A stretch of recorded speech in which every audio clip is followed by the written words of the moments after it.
셋째 아가씨는 똑똑하시잖아요. 어떤 일은 못 본 척해야 모두에게 좋은 거예요. 1억 원으로 사람 목숨을 사는군요. 큰언니, 계산이 참 빠르시네요. 나는 화학 선생이에요.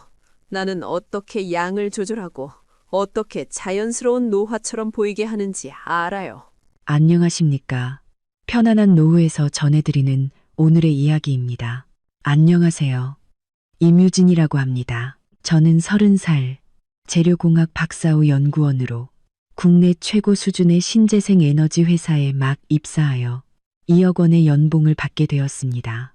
이 모든 것은 저의 이모, 박정숙 여사님 덕분입니다. 아버지가 일찍 돌아가시고 어머니가 병상에 계시던 몇 년 동안 이모는 자신의 적은 급여와 끝없는 사랑으로 저를 위한 울타리를 만들어 주셨습니다. 이모는 제 인생에서 가장 소중하고 감사한 분입니다. 그래서 그날 밤 이모가 9천만 원을 조카 민준 애 신혼집 전세금으로 빌려달라고 목이 쉬어버린 목소리로 전화했을 때 저는 한치의 망설임도 없었습니다.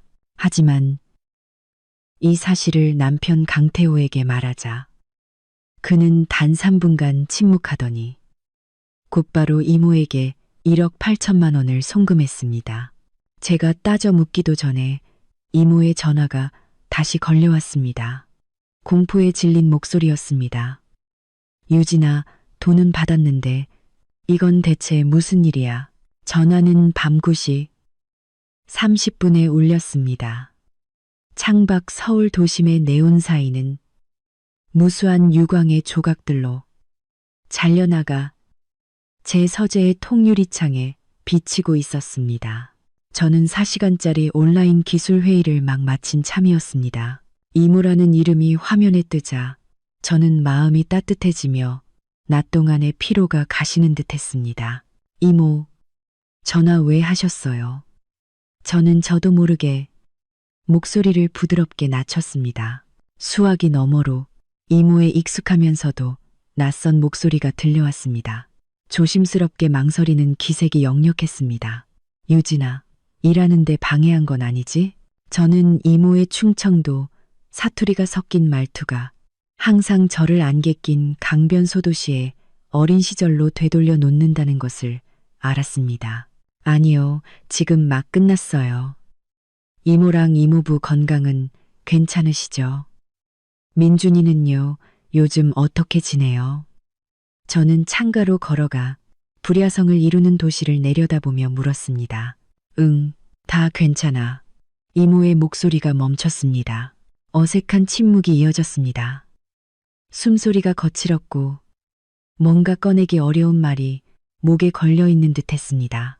이모는 감정을 숨기는데 능숙하지 않은 분입니다. 항상 시원시원하고 단호했는데 이런 주저함은 처음이었습니다. 진짜 공경에 처한 게 분명했습니다. 이모, 무슨 일이에요? 저한테 숨길 게 뭐가 있어요? 저는 단도직입적으로 물었습니다. 이 말은 이모의 감정의 댐을 열어버린 열쇠 같았습니다. 전화 너머로 이모는 울음을 참는 듯한 한숨을 내쉬었고 곧 콧물 섞인 목소리로 말을 이어갔습니다. 유진아, 이모가 이런 때에 너에게 짐을 지우면 안 되는 거 아는데 내가 잘 되는 거 누구보다 기뻐. 하지만 민준이요? 민준이가 왜요? 저는 심장이 철렁했습니다. 애가 결혼하게 됐어. 이모의 목소리는 모기 소리 같았습니다. 시내에 집을 장만해야 하는데 전세금이 9천만 원이 모자라. 이모랑 이모부가 평생 모은 돈에 친척들한테 빌린 돈까지 다 합쳤는데도 9천만 원이 부족해. 9천만 원. 이 금액은 지금 제 연봉에 비하면 엄청난 부담은 아니었지만 이모의 입에서 나오니 그 무게가 엄청났습니다. 이모에게 이 9천만 원은 천문학적인 숫자였고 평생의 자존심을 내려놓고 겨우 입을 뗀 금액이라는 것을 알았습니다. 제 머릿속에는 수많은 장면이 스쳐 지나갔습니다. 아버지의 사고 사후 어머니가 병으로 쓰러졌을 때 젊은 이모가 저희 집에 들러 먹을 것을 가져다 주던 모습. 제가 대학에 합격했을 때 조카 민준이 컴퓨터 사주려 모아둔 돈을 제 가방에 넣어주며 딸은 공부해야 출세한다고 웃던 모습. 유학 시절 몰래 생활비를 보내주며 이모는 가진 게 이것밖에 없다고 말하던 모습. 세월과 애정이 녹아있는 그 모든 기억이 저를 덮쳤습니다. 겨우 그것 때문에 전화하신 거예요. 저는 억지로 밝고 즐거운 목소리를 내며 이모의 불안을 덜어주려 했습니다. 이모, 이건 정말 좋은 일이죠. 조카 결혼하는데 제가 언니로서 당연히 축하해야죠. 9천만 원이요. 문제 없어요. 계좌번호 보내주시면 내일 바로 송금할게요. 갚을 생각은 하지 마세요. 전화 너머에는 긴 침묵이 흘렀습니다. 이모의 흐느낌이 미세하게 들렸습니다. 유진아. 이모는 흐느끼며 제 이름을 불렀습니다. 이모가 너무 큰 짐을 지웠구나. 이모가 내게 미안하다. 제 눈시울도 뜨거워졌습니다. 이모, 무슨 말씀을 하세요? 이모가 없었으면 저도 없었을 거예요. 이 돈은 이모와 이모부께 드리는 용돈이에요. 갚을 필요 없어요. 이모를 몇 마디 더 안심시킨 후 송금을 약속하고 전화를 끊었습니다. 핸드폰을 내려놓자 긴 안도의 한숨이 나왔습니다. 마음속에 큰 돌덩이가 내려앉았고 이모에게 무언가 해줄 수 있다는 사실에 벅찬 만족감이 느껴졌습니다. 정말 좋다. 주방에서 물소리가 들렸습니다. 남편 강태호가 설거지를 하고 있었습니다. 그는 사모펀드의 파트너로 저보다 훨씬 바빴지만 저희는 누가 먼저 오든 요리를 하고 다른 한 명이 설거지를 한다는 불문율이 있었습니다. 저는 다가가 뒤에서 그의 허리를 안고 얼굴을 그의 넓고 따뜻한 등에 기댔습니다. 왜 그래? 그는 수도꼭지를 잠그고 손을 닦아 제 얼굴을 감쌌습니다. 회의가 잘 안 됐어? 그의 손가락은 길고 건조했으며 저를 안심시키는 힘이 있었습니다. 아니, 저는 고개를 저으며 그의 눈을 똑바로 바라보았습니다. 태호 씨, 말할 게 있어요. 방금 이모한테서 전화 왔는데 민준이 결혼 때문에 9천만 원을 빌려달래. 내가 알았다고 했어. 저는 그가 의문을 제기하거나 심지어 약간의 불쾌감을 표시할 것에 대비하고 있었습니다. 적은 금액이 아니었으니까요. 그러나 강태호의 반응은 예상 밖이었습니다. 그의 단정한 눈썹이 살짝 움직였고 깊은 눈동자에는 아무런 동요도 없었습니다. 그는 저를 조용히 바라보았습니다. 몇 초 동안 공기가 굳어지는 듯 했습니다. 그는 왜 그렇게 많이 빌리냐고 묻지도 않았고 언제 갚을 거냐고 묻지도 않았습니다. 그저 고개를 끄덕이며 며칠 동안 저를 혼란에 빠뜨릴 한마디를 내뱉었습니다. 알았어. 그럼 계좌번호 줘. 내가 송금할게. 그는 잠시 멈추더니 덧붙였습니다. 1억 8천만 원 송금할게. 1억 8천만 원? 당신 미쳤어요. 저는 즉시 그의 품에서 튕겨나오듯 물러나 믿을 수 없다는 듯 그를 바라보았습니다. 서재의 부드러운 불빛 아래 강태호의 옆모습은 선명했습니다. 그의 표정은 평온했고 농담하는 것 같지 않았습니다. 안 미쳤어, 유진. 난 아주 이성적이야. 이성적인 사람이 9천만 원의 대출금을 2배로 만든다고요? 제 목소리가 높아졌습니다. 극심한 혼란과 미묘한 분노가 저를 짓눌렀습니다. 강태호, 이모는 내 가족이지. 당신의 투자 프로젝트가 아니에요. 지금 이게 무슨 뜻이에요? 우리가 돈이 많다고 과시하는 거예요. 아니면 내가 진 빚을 돈으로 사서 청산하려는 거예요. 마지막 말을 뱉고 저 자신도 놀랐습니다. 말이 너무 심했다는 것을 알았고 그가 그런 사람이 아니라는 것도 알았습니다. 하지만 그의 이례적인 행동은 감사함, 애정, 그리고 가난했던 기억이 섞인 제 내면의 가장 민감한 자존심 영역을 정확히 찔렀습니다. 강태호는 제 격한 말에 화내지 않았습니다. 그는 한숨을 쉬며 제 손을 잡고 소파에 다시 앉혔습니다. 그의 손바닥은 흔들림이 없었고 그 온기가 피부를 통해 전달되어 혼란스러웠던 제 심박수를 서서히 진정시켰습니다. 유진, 내 말 들어봐. 그의 목소리는 낮고 매력적이었으며 거부할 수 없는 안정감을 주었습니다. 첫째, 이건 과시도, 매수도 아니야. 당신이 이모에게 갖는 감정을 내가 누구보다 잘 알고 존중해. 이 돈은 우선 당신 대신 효도하고 이모의 급한 불을 끄는 데 쓰여야 해. 그래도 1억 8천만 원은 너무 많잖아요.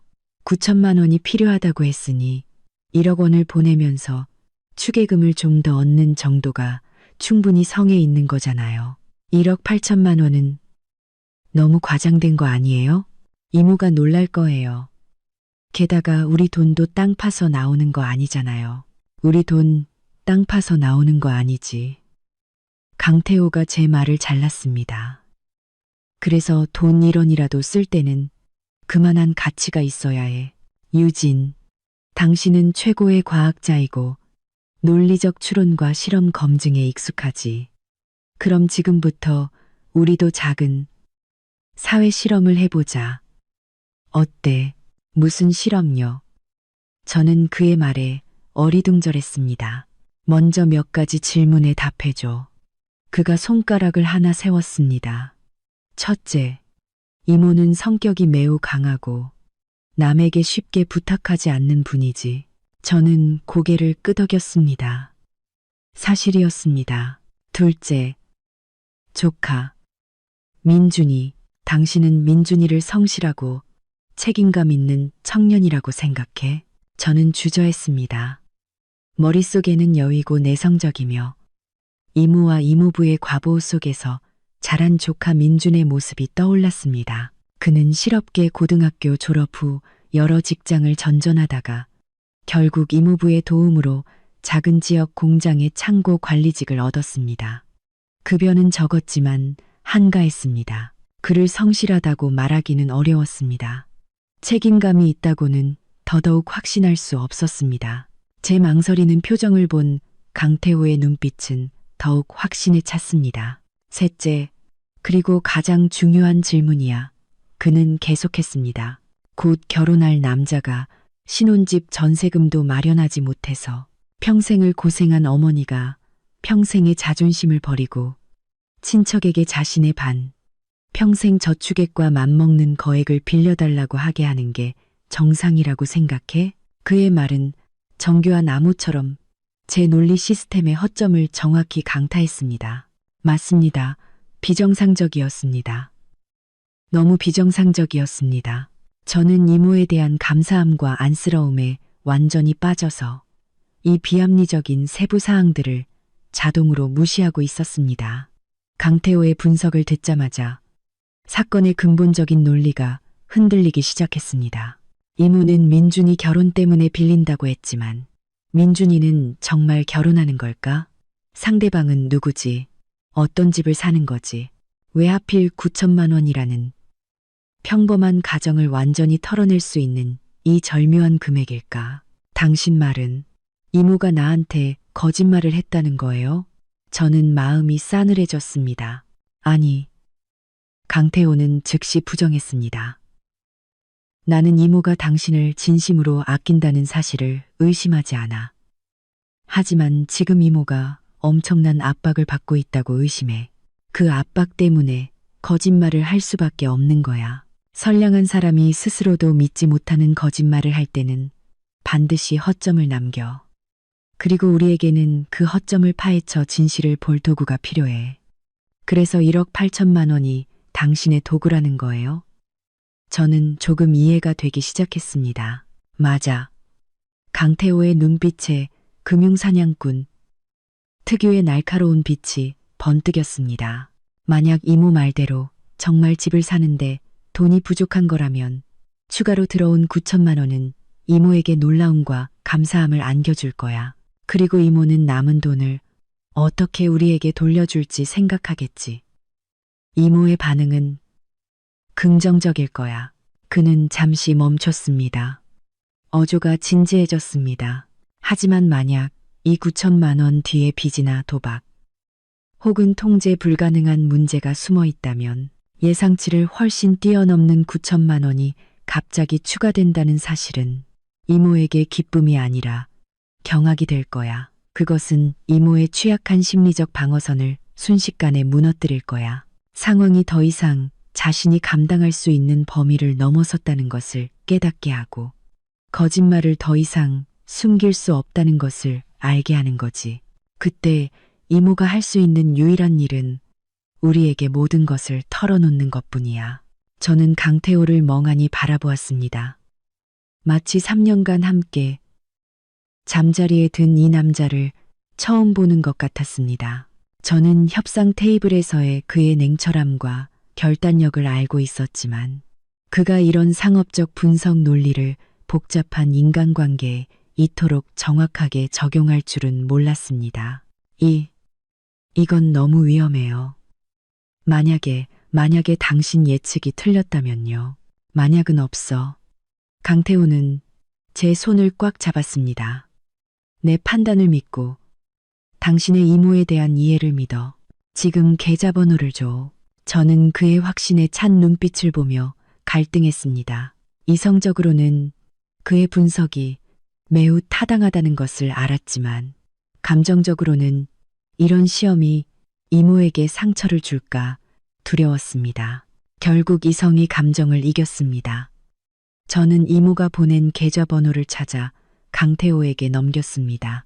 강태호는 휴대폰을 받아 망설임 없이 은행 앱을 열고 계좌번호와 금액을 입력했습니다. 비밀번호를 누르기 직전 그는 저를 올려다보았습니다. 전화 받을 준비됐지. 길어야 10분일 거야. 말을 마친 그는 확인 버튼을 눌렀습니다.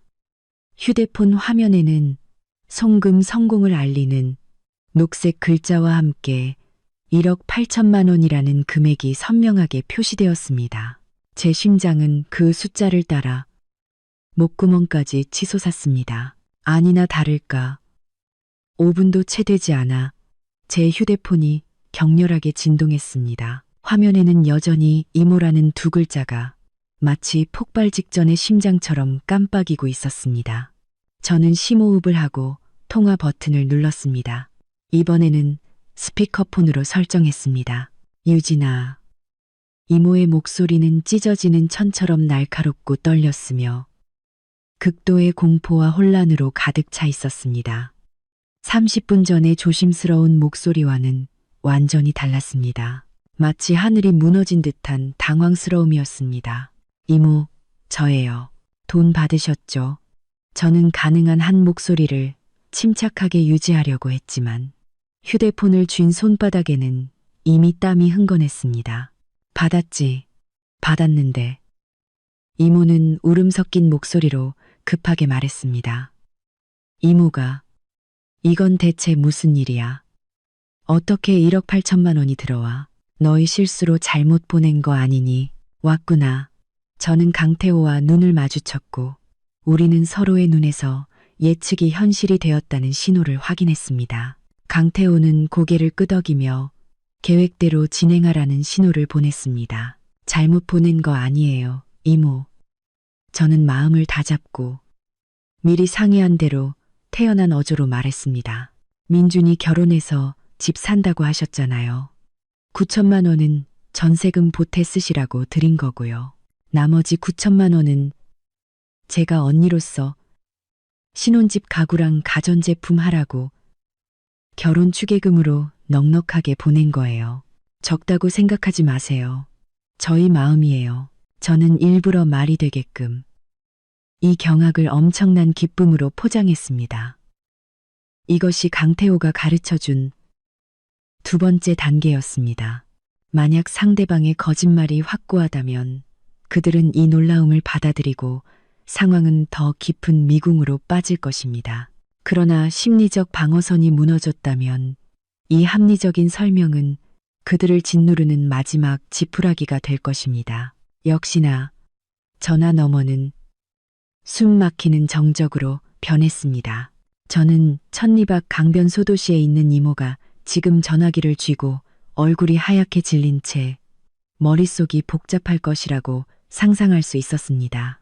그녀가 만들어낸 집 구매라는 이유는 1억 8천만 원이라는 무거운 숫자를 지탱할 수 없었습니다. 이 놀라움은 너무 커서 도저히 감당할 수 없는 수준이었습니다. 유진아, 네가 이모의 목소리가 다시 들렸을 때 그것은 이미 절망적인 떨림을 띠고 있었습니다. 이모한테 솔직하게 말해줘. 너 혹시 뭘 알고 있는 거니? 제 심장이 덜컥 내려앉았습니다. 이모, 저 아무것도 몰라요. 저는 부드럽게 말했습니다. 저는 이모가 세상에서 가장 소중한 사람이라는 것만 알아요. 이모가 부탁하시면 저는 무슨 수를 써서라도 도와드려야죠. 혹시 돈이 너무 많다고 생각하시면 아니야. 돈이 너무 많아서 문제가 아니야. 이모는 마지막 구명줄을 잡은 듯 말을 더듬으며 소리쳤습니다. 이 돈, 우리는 못 받아. 단돈 1원도 못 받아. 유진아, 빨리 내 남편에게 돈을 다시 돌려보내라고 해. 빨리. 왜요? 저는 단호하게 다그쳤고 제 목소리에는 저도 모르게 엄격함이 묻어났습니다. 이모, 대체 무슨 일이에요? 민준이가 어떻게 된 거예요? 저한테 숨기시면 제가 더 걱정할 뿐이에요. 제 추궁은 이모의 심리적 방어선을 완전히 무너뜨린 마지막 일격이 되었습니다. 전화 너머로 이모의 울음소리가 마침내 터져 나왔습니다. 억눌린 흐느낌이 아닌 수치심, 후회, 공포, 그리고 절망이 뒤섞인 오열이었습니다. 그 소리는 제 심장에 꽂히는 무거운 망치 같았습니다. 결혼이 아니야. 집 사는 게 아니라고. 이모는 울면서 말했습니다. 그 망나니 자식이 밖에다가 빚을 졌어. 강태호는 내 옆에 서 있었는데 평소에는 침착했던 그의 표정마저도 지금은 굳게 찌푸려져 있었습니다. 그는 손을 뻗어 조용히 제 등을 토닥였습니다. 2, 3분 동안 한바탕 울음을 쏟아낸 후 이모는 목이 쉬어버린 듯 갈라진 목소리로 결혼이라는 거짓말 뒤에 숨겨진 추악하고 잔인한 진실을 조금씩 털어놓았습니다. 조카 민주는 결혼할 계획이 전혀 없었습니다. 약 6개월 전 그는 이른바 친구에게 꼬드김을 당해 온라인 투자 및 재테크 단톡방에 들어갔습니다. 그 방에서는 매일 전문가가 강의를 하고 수익 인증샷을 올리며 그를 부추겼습니다. 민주는 처음에는 소액으로 투자해서 약간의 이득을 보았고 강사와 다른 투자자들의 끊임없는 부추김에 점점 대담해져서 결국 집안의 예금까지 손대기 시작했습니다. 한 달 전 그 재테크 플랫폼에서 돈을 인출할 수 없게 되었고 소위 전문가들과도 연락이 두절되자 민주는 자신이 정교하게 짜인 사기극에 빠졌다는 것을 깨달았습니다. 하지만 이것은 악몽의 시작에 불과했습니다. 원금을 만회하기 위해 그는 다른 네티즌의 말만 믿고 온라인 대부업체에서 대출을 받았습니다. 그 플랫폼들은 낮은 이자를 내세웠지만 실제로는 사람의 피를 빨아먹는 사채업자들이었습니다. 처음에는 겨우 500만 원만 빌렸는데 이모의 목소리는 떨렸습니다. 그런데 그 악마 같은 것들이 일주일 만에 700만 원을 갚으라고 했어. 못 갚으면 이자가 배로 불어나고 걔들이 또 다른 플랫폼에서 돈을 빌려 이걸 갚으라고 꼬셨어. 그렇게 돌려막은 지 3개월. 3개월 만에 그 빚이 9천만 원이 돼버린 거야. 제 피가 서서히 식어가는 듯 했습니다. 어제 걔들이 집에 왔어. 노란 머리 젊은 애들이 이모부 공장 앞에서 걔를 가로막고 오늘까지 돈 안 갚으면 민준이 차용증을 동네 전체에 붙이고 공장에도 붙여버린다고 했어. 그리고 다리를 부러뜨린다고. 이모의 목소리는 극도의 공포로 가득 차 있었습니다. 이모랑 이모부가 평생 쌓은 체면이잖아. 이게 소문나면 어떻게 얼굴 들고 사니. 민준이 그놈은 방에 틀어박혀서 우리가 자기를 안 구해주면 죽어버릴 거라고 했어. 유진아, 이모는 정말 방법이 없어서 너를 속인 거야. 진실은 명백해졌습니다. 신혼집도 경사도 없었습니다. 오직 사기를 당하고 사체의 수렁에 빠진 어리석은 아들과 거짓말로 마지막 자존심을 지키려던 가련한 부모가 있을 뿐이었습니다. 그리고 저는 하마터면 이 밑 빠진 독에 돈을 채워 넣을 뻔했습니다. 만약 제가 9천만 원만 보냈다면 그 돈은 늑대 같은 사채업자들에게 모두 먹혔을 것이고 그들은 더 악랄한 방법으로 민준이네 가족을 쥐어짤 것입니다. 저는 강태호를 올려다보았습니다. 그의 얼굴에는 내가 말했잖아 라는 식의 우월감은 없었고 오직 진지함만이 있었습니다. 이모, 일단 울지 마세요. 저는 비정상적으로 냉정하게 말했습니다. 돈은 돌려받지 않을 거예요. 하지만 이 돈을 어떻게 쓸지는 저희가 결정할 거예요. 그 사람들에게는 단돈 1원도 주면 안 돼요. 이것이 제가 침착함을 되찾고 이모에게 한 첫마디였습니다. 전화 너머 이모의 울음소리가 멈췄습니다. 이모는 거의 애원하는 목소리로 말했습니다. 하지만 유진아, 돈을 안 주면 걔들이 민준이를 가만두지 않을 거라고. 오늘이 마지막 기한이래. 이모, 제 말 들으세요. 제 말은 빠르지 않았지만 학술 발표에서 단련된 능력 덕분에 또렷하고 명확했습니다. 지금 이모가 해야 할 일은 그 사람들에게 돈을 갖다 바치는 게 아니에요. 이모랑 이모부는 지금 당장 집을 나서서 친척 집이나 호텔로 가세요. 휴대폰은 끄고 아무하고도 연락하지 마세요. 그리고 민준이는요. 집에 있게 하고 문을 잠가서 밖에 나가지 못하게 하세요. 누구와도 연락하지 못하게 하세요. 이게 무슨 소리니? 이모는 제 지시를 전혀 이해하지 못했습니다. 왜냐하면 지금부터 이 일은 저희가 맡았으니까요. 저는 더 이상의 설명을 하지 않았습니다. 이모는 저와 강태호 씨만 믿으시면 돼요.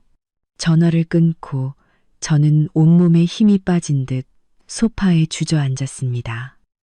창밖의 도시의 화려함은 여전했지만 제 눈에는 차가운 의미가 더해졌습니다.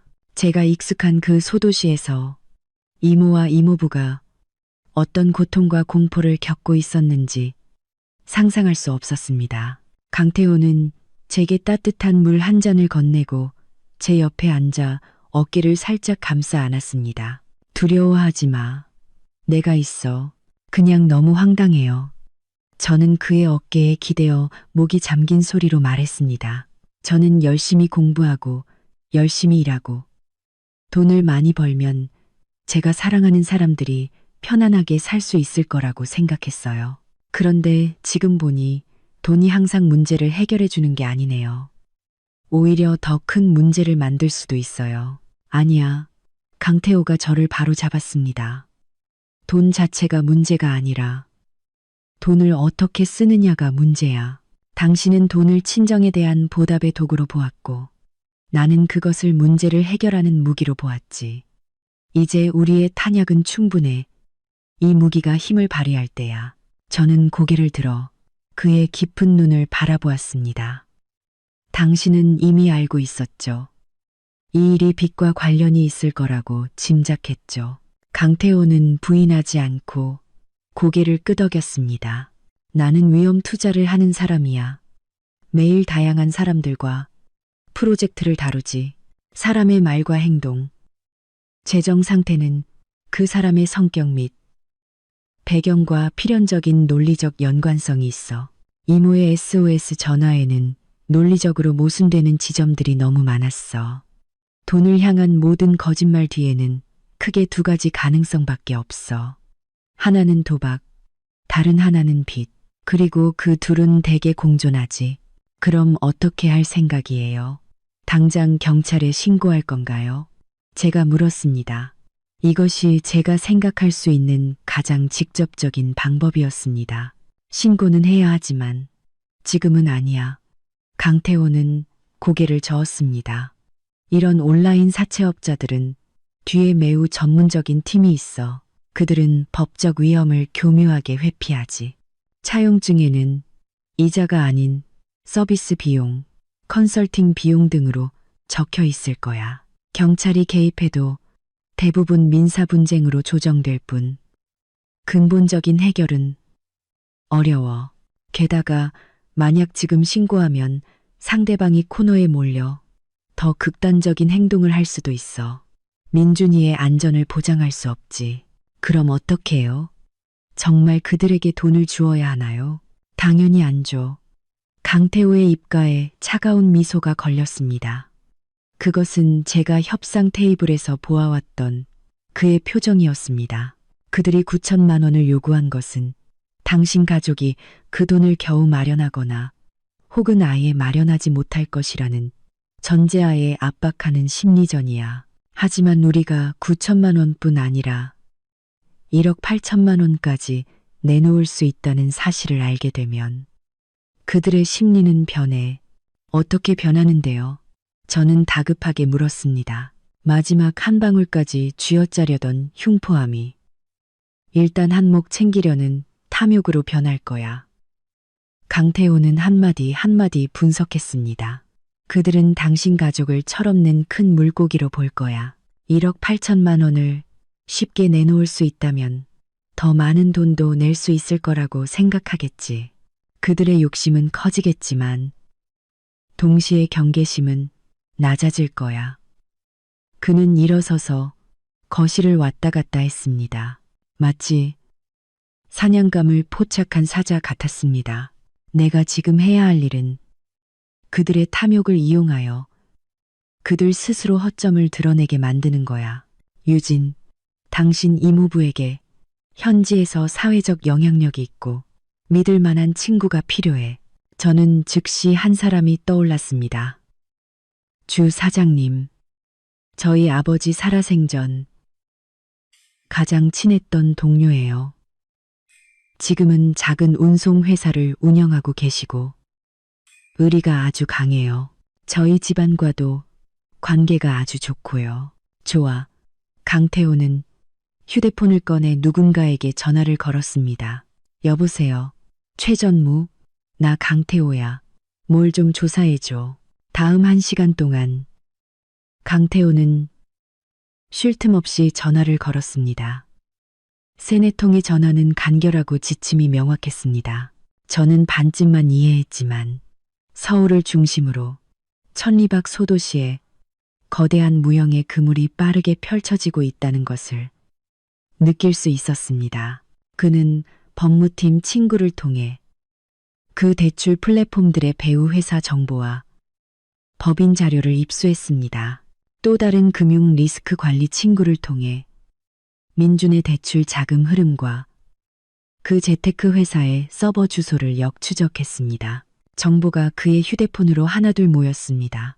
찾았어. 강태호는 휴대폰을 내려놓으며 상황을 장악했다는 듯한 자신감을 보였습니다. 그 소위 재테크 회사는 서버가 해외에 있는 전형적인 돼지 도축 사기였어.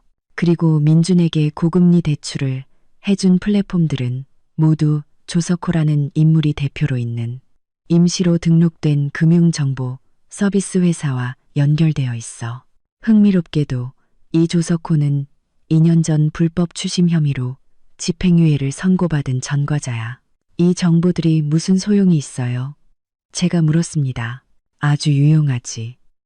강태호는 저를 보며 미소를 지었습니다. 불법 금융사기와 전과자가 운영하는 고금리 사채업 및 폭력적인 추심이 결합된 거야. 이 두 사건을 따로 떼어놓으면 그냥 골치 아픈 문제일 뿐이지만 이들을 연결해서 제대로 된 사람들의 손에 넘기면 단순한 문제가 아니게 되지. 저는 심장이 빠르게 뛰기 시작했습니다. 그가 무엇을 하려는지 이해하기 시작했습니다. 그는 돈을 갚으려는 것이 아니라 판 자체를 뒤집으려는 것이었습니다. 이제 우리가 카드를 내밀 차례야. 강태호는 외투를 집어들고 시계를 보았습니다. 가자. 친구를 만나러 가자. 그리고 당신은 주 사장님께 전화해. 이제 쇼가 시작될 시간이야. 강태호가 말한 친구는 장 변호사였습니다. 40대 중반의 그는 금태 안경을 쓰고 있었고 기품이 넘쳤지만 눈빛에는 위압감이 서려 있었습니다. 우리는 24시간 영업하는 찻집에서 그를 만났습니다. 강태호는 인사치레 없이 조석호의 전과 기록, 사채 회사 간의 연관성, 그리고 사기극에 대한 추측까지 정리한 모든 자료를 장 변호사에게 전송했습니다. 장 변호사는 빠르게 자료를 훑어보았습니다. 휴대폰 화면을 넘기면서 손가락 마디로 테이블을 규칙적으로 두드렸습니다. 전형적인 작업 대출이군요. 게다가 업그레이드 버전입니다. 프런트에서는 투자 사기로 사람을 끌어들이고 백엔드에서는 고금리 대출로 수확하고 마지막에는 폭력적인 추심으로 끝내는 완벽한 폐쇄형 생태계입니다. 장 변호사는 자료를 다 보더니 핵심을 짚었습니다. 강 대표님, 조석호는 그들의 바지 사장입니다. 더러운 일을 처리하는데 특화된 거죠. 장 변호사님, 저는 신고하고 싶지 않습니다. 강태호는 단도직입적으로 말했습니다. 제 처의 조카가 아직 그들 손에 인질로 잡혀 있습니다. 장배우는 강태호는 지고 저는 갈등을 심화시키고 싶지 않습니다. 저는 인신, 안전을 보장하면서도 이 문제를 근본적으로 해결할 수 있는 방안을 원합니다. 알겠습니다. 장 변호사는 고개를 끄덕이며 안경 너머로 의미심장한 눈빛을 보냈습니다. 강 대표님은 사적으로 해결하되 우리가 돈을 물어주는 것이 아니라 그들이 돈을 받고 재앙을 피하게 만들고 싶으시군요. 맞습니다. 흥미롭네요. 장 변호사가 미소 지었습니다. 1억 8천만 원의 현금 흐름을 미끼로 사용하여 뱀을 굴 밖으로 유인하고 이 검은 자료들을 무기로 사용하여 역공을 펼치려는 강 대표님의 전략은 훌륭합니다. 구체적인 작전은 장 변호사님의 전문성에 의지해야 할 것 같습니다. 강태호는 자세를 낮췄습니다. 장 변호사는 잠시 생각에 잠겼다가 말했습니다. 그들이 두려워하게 만들려면 이 자료만으로는 부족합니다. 우리에게는 영향력 있는 전달자와 그들이 거부할 수 없는 판이 필요합니다. 이 전달자는 상대방의 실질적인 책임자와 직접 대화할 수 있어야 하고 우리가 그들의 전체 회사를 날려버릴 수 있는 증거를 쥐고 있다고 믿게 만들어야 합니다. 그리고 이 판은 그들의 탐욕을 그들의 공포로 바꾸어 놓는 것입니다. 그는 저를 바라보았습니다. 이미사님, 고향에 계신 주 사장님이 이 역할을 해낼 수 있을까요? 저는 즉시 주 사장님께 전화를 걸었습니다. 전화를 받자마자 주 사장님의 목소리는 초조함으로 가득 차 있었습니다. 유진아, 방금 내 이모부한테 들었어. 너희 절대 충동적으로 행동하면 안 된다. 그 사람들은 막 나가는 놈들이야. 주 사장님, 진정하세요. 제 말 좀 들어보세요. 저는 강태호와 장 변호사의 계획을 간결하게 설명했습니다. 특히 경찰에 신고하고 싶지 않다는 점과 그가 핵심적인 중간 역할을 해주셔야 한다는 점을 강조했습니다. 전화 너머 주 사장님은 한참 동안 침묵했습니다. 저는 그의 충격과 속으로 계산하는 소리가 들리는 듯 했습니다. 유진아, 나한테 솔직히 말해봐. 마침내 그가 입을 열었습니다. 목소리는 더없이 진지했습니다. 내 신랑, 대체 어떤 사람이냐? 이 일, 얼마나 확신하는 거냐? 저는 옆에 앉아 태연하게 차를 마시고 있는 강태호를 쳐다보았습니다. 그는 평온했습니다. 주 사장님, 저는 몇 프로의 확신이 있는지 몰라요. 하지만 저는 그 사람이 확신 없는 일은 하지 않는다는 것을 알아요. 저는 솔직하게 대답했습니다. 그 사람은 저를 보호하고 싶고 제 가족을 보호하고 싶어요. 좋다. 주 사장님의 목소리에는 결연한 의지가 담겨 있었습니다. 이 목숨은 내 아버지 덕에 구한 목숨이야. 내 집안일은 내 일이다. 말해봐, 어떻게 해야 하니? 다음 30분 동안 장 변호사는 전화로 주 사장님에게 마치 작전 사령관처럼 일련의 명확한 지침을 내렸습니다. 주 사장님, 지금 당장 상대방에게 연락해서 박 씨 가족의 일은 주 사장님이 맡았다고 통보하십시오. 주 사장님의 신부는 임유진 이사의 집안 어른이자 사업가 친구입니다. 그들에게 만나자고 요청하십시오. 장소는 주 사장님 회사 자체의 찻집으로 정하시고요. 시간은 내일 오전 10시입니다. 만나서 아무것도 이야기하지 마십시오. 딱 한 가지만 하시면 됩니다.宁공 주 사장님이 공사팀 인부들에게 줄 것처럼 보이는 현금 2천만 원을 무심코 테이블 위에 올려두십시오. 그리고 그들에게 박씨 집안 자식이 철이 없어 빚을 졌고 어른으로서 우리가 갚겠다고 하십시오. 다만 9천만 원은 금액이 너무 커서 마련할 시간이 필요하지만 성의를 보이겠다며 2천만 원을 이자와 보상금 명목으로 먼저 주십시오. 만약 그들이 2천만 원을 받는다면 잔금 7천만 원은 이미사가 서울에서 돌아와 직접 처리해야 한다고 말하십시오. 왜냐하면 큰 금액의 금융상품을 해지해야 해서 본인이 서명해야 한다고요. 주 사장님은 전화 너머로 모든 지시를 받아 적었습니다. 전화를 끊은 후에도 저는 여전히 이해가 안 됐습니다. 장 변호사님, 결국 그들에게 돈을 주는 거잖아요. 심지어 더 많이 주는 거잖아요. 장 변호사가 웃으며 강태호를 바라보았습니다. 강 대표님, 설명하시죠. 강태호는 찻잔을 들고 김을 불었습니다. 유진, 폭력적인 추심 조직의 핵심 성과는 뭘까? 돈이야. 가장 낮은 비용으로 가장 짧은 시간 안에 가장 많은 돈을 받아내는 것.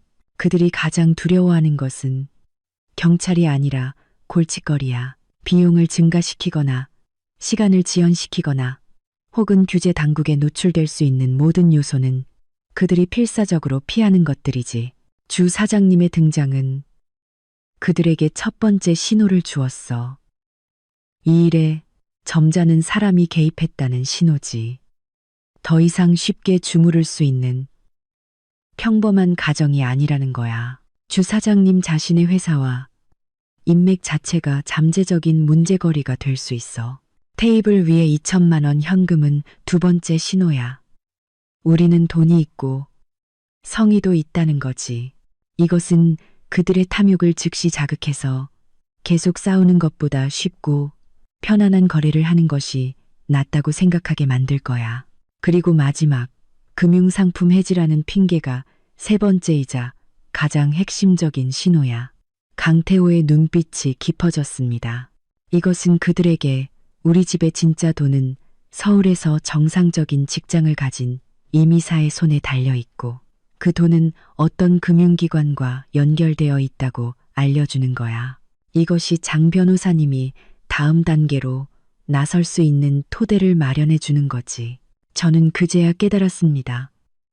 이것은 연쇄 작전이었습니다. 주 사장님의 사회적 지위로 정상적인 틀을 만들고 2천만 원 현금으로 미끼를 던지고 결국 허구의 금융상품이라는 단서를 만들어 상대방을 단순한 폭력 주심, 현장에서 그들이 익숙하지 않은 금융 및 법적 공방의 장으로 끌어들이는 것이 최종 목표였습니다. 이 새로운 공방의 장에서는 그들의 자랑인 폭력과 협박은 아무 소용이 없습니다. 그리고 강태호와 장 변호사가 이 영역에서 진정한 최고 수준의 플레이어였습니다. 새벽 4시, 우리는 찻집에서 나왔습니다. 서울의 밤하늘은 이미 희미한 새벽빛을 띠고 있었습니다. 저는 옆에서 평온한 표정으로 걷는 강태호를 바라보며 만감이 교차했습니다. 저는 제가 성공한 사업가에게 시집 갔다고 생각했지만 오늘에야 비로소 깨달았습니다. 저는 금융 논리와 법적 무기로 가족을 지키는 현대의 기사에게 시집 갔다는 것을요. 내일 오전 10시 그 소도시의 찻집에서 진정한 교착 상태가 시작될 것입니다. 그리고 저와 1억 8천만 원 송금 기록은 이 싸움에서 상대방의 머리 위에 드리워진 가장 치명적인 검이 될 것입니다. 저는 긴장감과 동시에 묘한 기대감으로 가슴이 벅차올랐습니다. 다음 날 오전 9시 50분, 제 휴대폰이 정확히 울렸습니다. 주 사장님의 전화였습니다.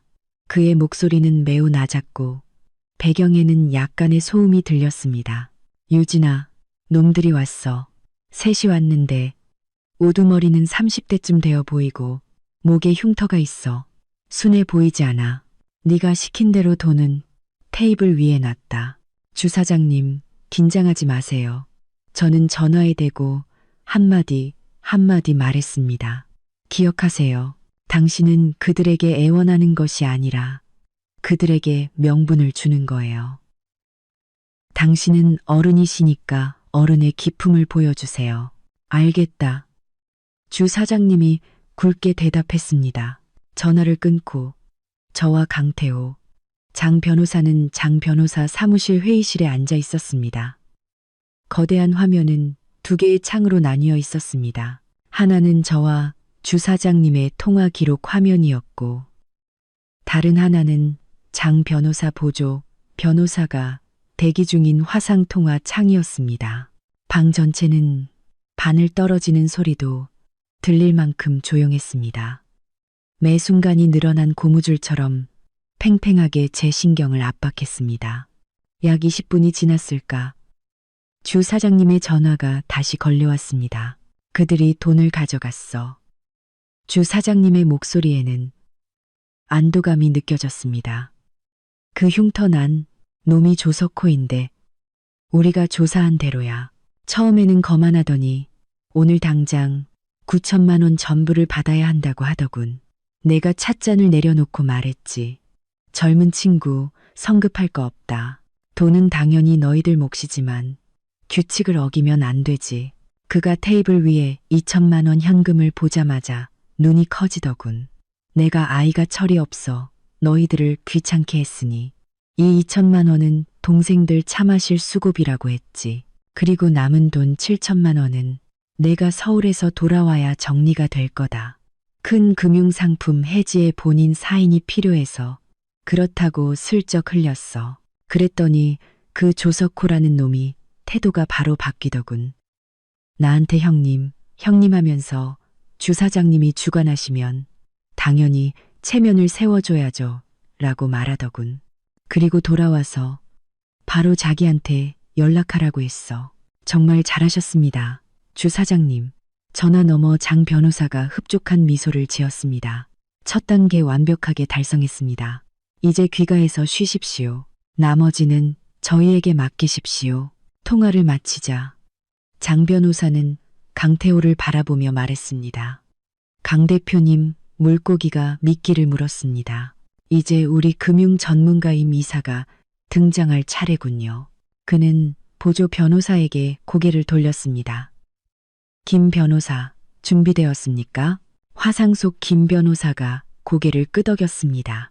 장 변호사님, 화신신탁 법무팀 직통서는 언제든지 연결 가능합니다. 화신신탁은 강태호의 친구가 있는 회사였고 국내 최고 수준의 신탁 기관 중 하나였습니다. 그들은 이 작전을 위해 협력해 주기로 했습니다. 오후 2시 정각, 장 변호사는 새 휴대폰으로 조석호가 남긴 번호에 전화를 걸었습니다. 전화가 연결되자 그는 자신을 소개하지 않고 공식적이고 약간은 거만한 어조로 말했습니다. 여보세요, 조석호 씨 되십니까? 여기는 화신신탁 법무팀입니다. 저는 김이라고 합니다. 저희는 고객 임유진 이사의 위임을 받아 고객의 조카와 귀하 간의 개인 채무 분쟁을 처리하고 있습니다.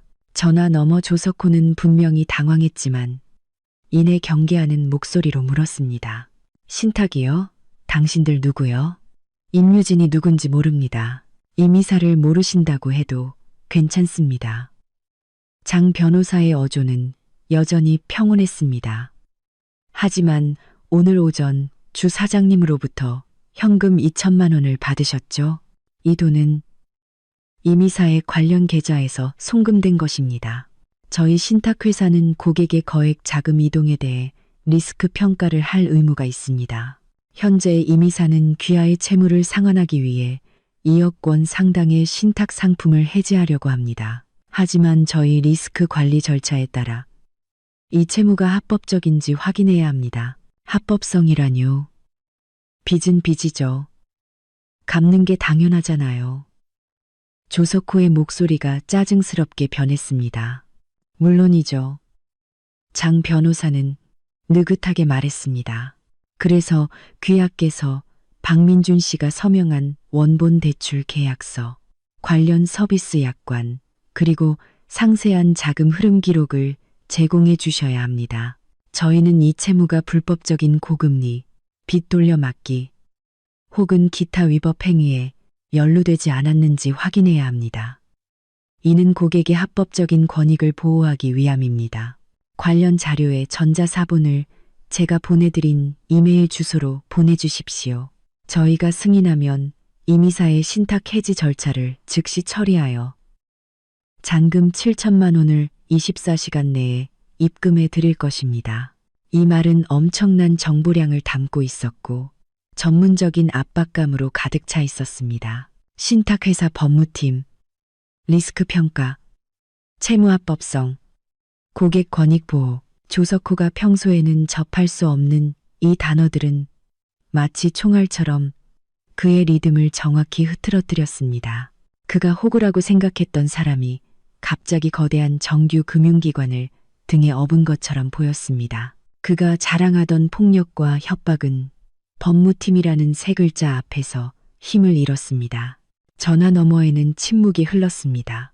저는 조석호의 표정이 의심과 함께 탐욕스러운 몸부림으로 가득 차 있을 것이라고 상상했습니다. 2억 원짜리 신탁 상품이라는 숫자가 그의 신경을 다시 자극했습니다. 자료만 제공하면 나머지 7천만 원을 쉽게 받을 수 있지 않을까?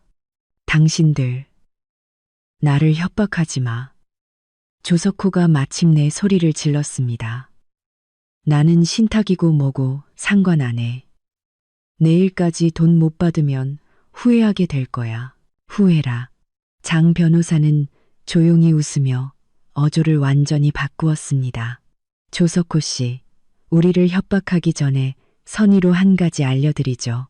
귀하 명의의 건화금융정보 서비스와 그와 관련된 몇몇 회사들은 불법 영업 및 폭력적인 추심 혐의를 받고 있습니다. 게다가 귀하의 2년 전 사건에 대한 집행유예 기간이 아직 끝나지 않은 것으로 알고 있습니다. 만약 이번 채무 분쟁이 작업 대출로 인정될 경우 어떤 결과가 초래될지 귀하께서 저보다 더 잘 아실 겁니다. 이것은 치명적인 일격이었습니다. 장 변호사는 패를 완전히 뒤집었습니다. 우리는 당신의 밑바닥까지 다 알고 있다는 것을 조석호에게 알려주었습니다. 또한 저희가 조사한 바에 따르면 박민준 씨는 애초에 탁월 투자라는 플랫폼에 사기를 당했고 그로 인해 대출을 받게 되었습니다. 흥미롭게도 이 플랫폼의 자금 수취인은 귀하의 회사와 복잡하게 얽혀 있습니다. 제 생각엔 금융감독원이 이 사안에 대해 큰 관심을 가질 것 같습니다. 앞선 말이 경고였다면 마지막 말은 노골적인 핵 위협이었습니다. 장 변호사는 작업 대출과 사기라는 두 가지 죄목을 묶어 조석호의 머리 위를 짓눌렀습니다. 전화 너머는 완전히 조용해졌습니다. 무거운 숨소리만 들렸습니다. 조석호는 바보가 아니었습니다. 그는 자신이 거대한 강철판을 걷어찼다는 것을 즉시 깨달았습니다. 상대방은 철없는 호구가 아니라 정교하게 판을 짜고 잔인한 수단을 쓰는 사냥꾼이었습니다. 그는 1억 8천만 원 송금 기록과 2억 원짜리 신탁 상품에 완전히 현혹되어 상대방이 설계한 덫에 한 걸음씩 걸어 들어왔습니다. 당신들, 원하는 게 대체 뭡니까? 마침내 조석호의 목소리가 다시 들렸지만 이번에는 모든 오만함과 흉포함이 사라지고 짐승 같은 공포와 떨림만 남아 있었습니다. 장 변호사는 의자에 기대 앉아 승리의 미소를 지었습니다. 원하는 건 없습니다. 우리 임의사는 마음이 착해서 일을 끝까지 망치고 싶어 하지 않습니다. 그는 나지막이 말했습니다. 내일 오전 10시 주 사장님의 찻집으로 박민준 씨에 대한 모든 차용증과 계약서를 가지고 오십시오. 우리는 직접 이야기할 것입니다. 다음 날 회동에는 강태호와 저 모두 가지 않았습니다. 장 변호사는 보조 변호사 한 명만 데리고 그 소도시에 비행기로 갔습니다. 그의 말에 따르면 이 정도 수준의 상대는 강 대표님이 직접 나설 필요가 없습니다. 만남 장소는 여전히 주 사장님 회사 찻집이었습니다. 하지만 분위기는 완전히 달랐습니다.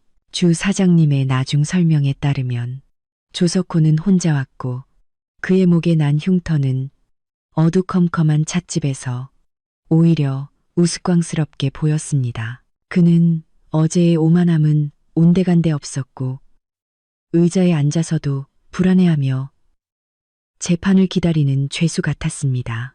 장 변호사는 서두르지 않고 보조 변호사에게 휴대용 프린터를 연결하게 한 다음 느긋하게 자신을 위해 차 한 잔을 우려 마셨습니다. 차향이 방 안에 퍼져나갔고 조석호의 초조함을 더욱 가중시켰습니다. 김 변호사님. 마침내 그가 먼저 입을 열었습니다.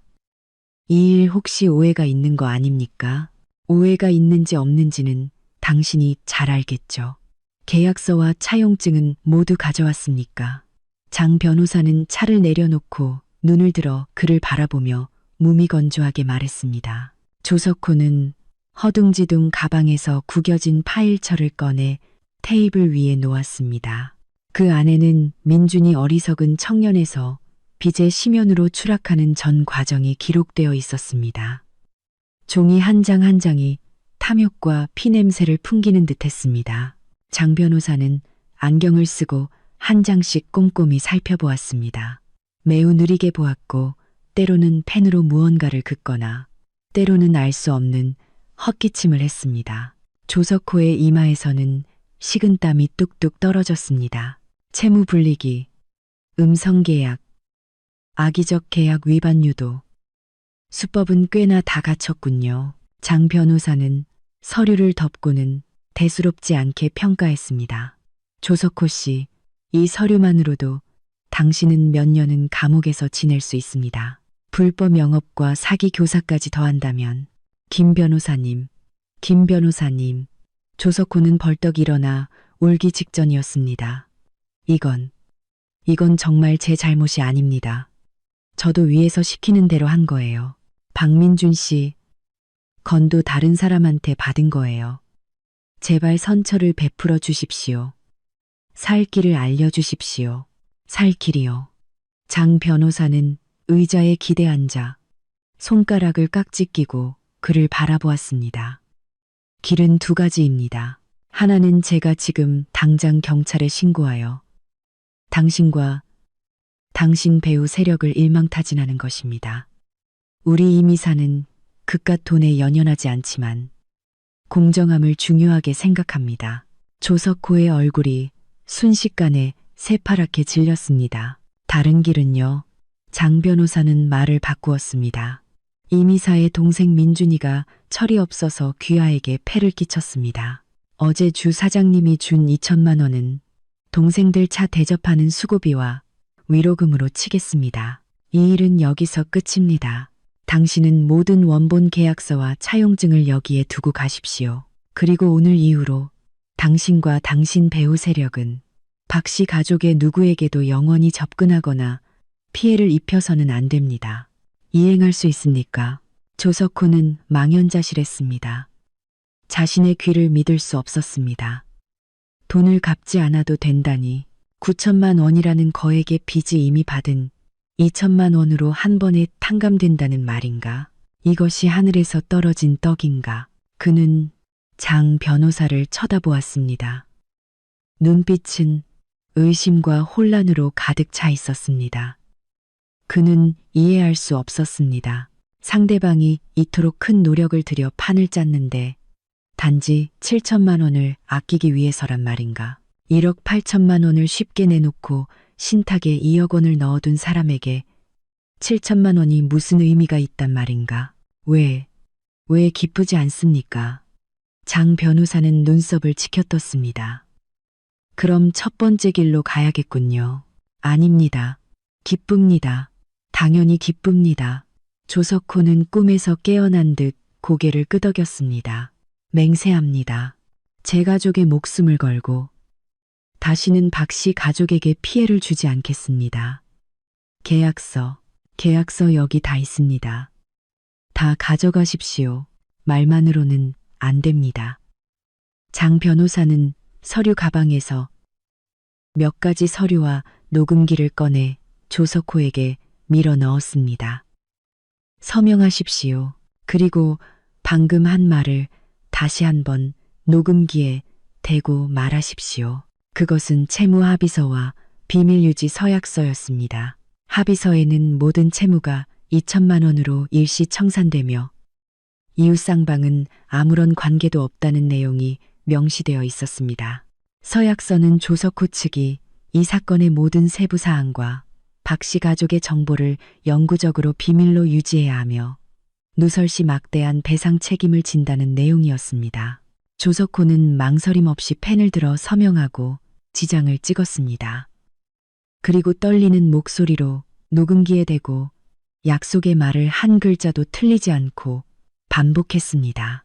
이 모든 것을 마친 그는 모든 힘이 빠진 듯 의자에 주저앉았습니다. 장 변호사는 모든 서류, 차용증, 녹음기를 꼼꼼히 서류 가방에 넣었습니다. 그리고 벽시계를 한번 쳐다보았습니다. 장 변호사가 일어서서 그를 내려다보았습니다. 귀하에게 박민준 씨의 정보를 제공한 타걸 투자 플랫폼 운영진과는 이제 연락이 닿지 않을 겁니다. 그들의 서버는 30분 전 해외 경찰에 의해 압수되었습니다. 조석호는 고개를 들었고 얼굴에는 완전히 놀람과 공포가 서렸습니다. 그는 그제야 상대방의 목적을 완전히 이해했습니다. 상대방의 목적은 7천만 원을 아끼는 것이 아니었습니다.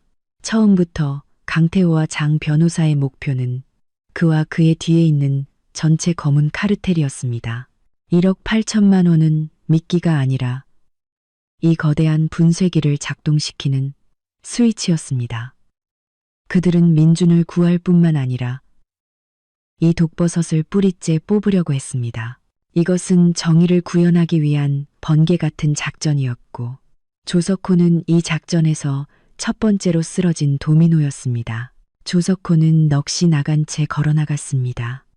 주 사장님은 찻집으로 들어와 장 변호사가 사형 선고를 내린 듯한 그 계약서 더미를 보고 길게 한숨을 쉬며 감탄했습니다. 장 변호사님, 강 서방은 정말 신이군요.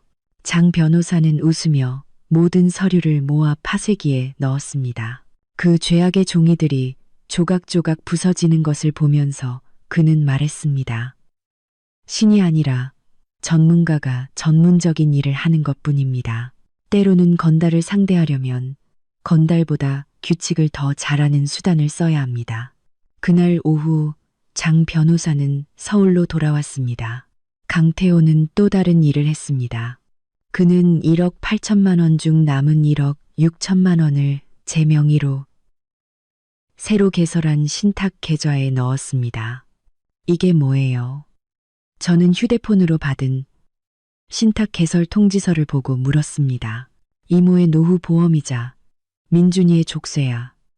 강태호가 설명했습니다. 장 변호사와 상의하여 가족 신탁을 만들었어. 이 돈으로 이모와 이모부는 매달 고정된 생활비를 받을 수 있어.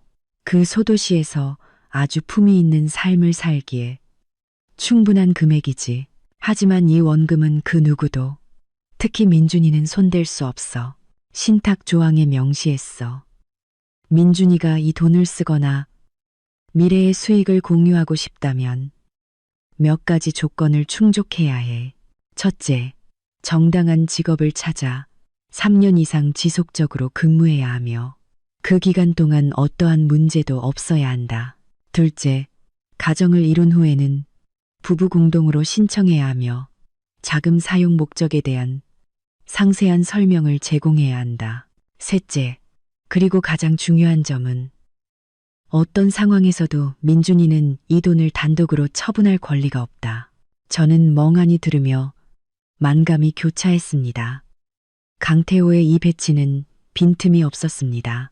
그는 이 돈을 이용하여 이모와 이모부의 노후 문제를 완전히 해결했고 저의 효심을 표현하게 했습니다.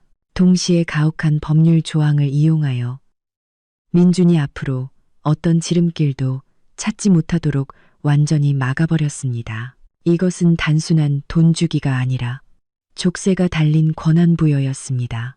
그는 민준에게 미래는 내 스스로 걸어야 하며 이 가족은 더 이상 너의 어리석음이나 게으름에 돈을 대지 않을 것이라고 알려준 것이었습니다.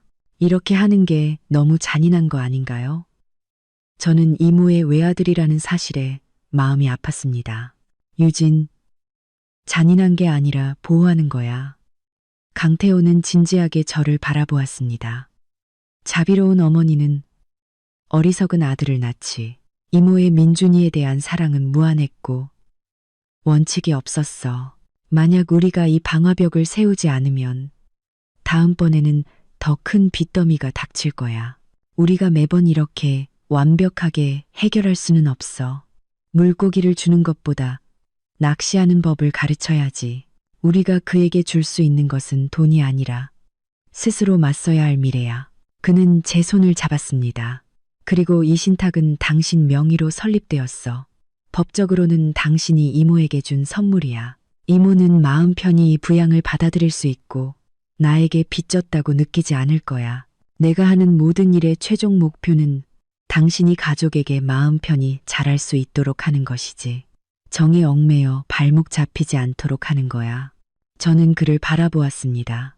눈가가 순식간에 붉어졌습니다.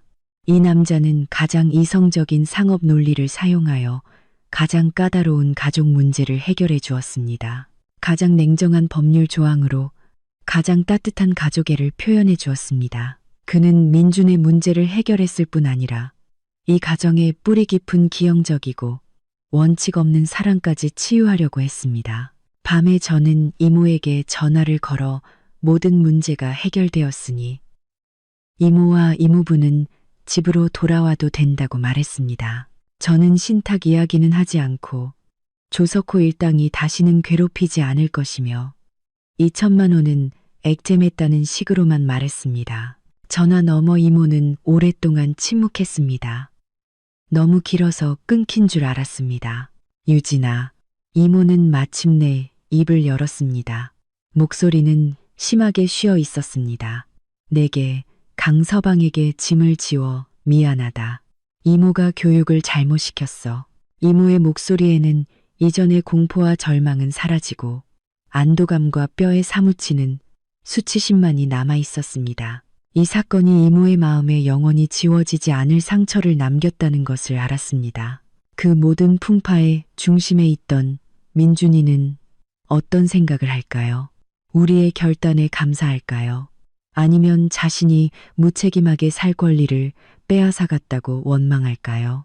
이 질문의 답은 곧 알게 되었습니다. 일주일 후, 저는 회사에 며칠 휴가를 내고 강태호와 함께 고향으로 내려갔습니다. KTX 역을 나서는 순간 습기를 머금은 공기가 얼굴에 와 닿았습니다. 제가 익숙한 소도시의 냄새였습니다. 저희를 마중 나온 사람은 이모가 아닌 이모부였습니다. 이모부는 반쯤 낡은 승합차를 몰고 왔고 저희를 보자 검게 탄 얼굴의 울음보다 더 보기 힘든 억지 웃음을 지었습니다. 유진이, 강서방 왔구먼. 그는 손을 다급하게 비비며 우리의 눈을 마주치지 못했습니다. 집으로 가는 길은 침묵만이 흘렀고 숨 막히는 분위기가 차 안을 짓눌렀습니다. 이모 집에 도착했습니다. 오래된 아파트 단지였고 복도에는 잡동사니가 쌓여 있었으며 낡은 냄새가 났습니다. 문은 닫혀 있지 않았습니다. 우리가 밀고 들어가자 작은 거실에 이모가 우리에게 등을 돌린 채 앉아 있었습니다. 어깨를 들썩이는 것으로 보아 채소를 다듬는 것 같았지만 어쩌면 울고 있는 것 같기도 했습니다. 민준이는 집에 없었습니다. 이모. 제가 조용히 불렀습니다. 이모의 몸이 순간 굳어졌습니다. 천천히 몸을 돌렸을 때 불과 일주일 만에 이모가 10년은 더 늙어버린 것을 알았습니다. 머리는 반백이 되었고 얼굴에는 깊은 주름이 가득했습니다. 눈빛은 빛을 잃은 듯 흐릿했습니다.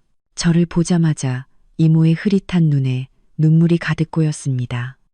이모는 일어서서 무언가 말하려 입술을 떨었지만 한마디도 하지 못했습니다. 결국 이모는 다리가 풀린 듯 저에게 무릎을 꿇으려 했습니다.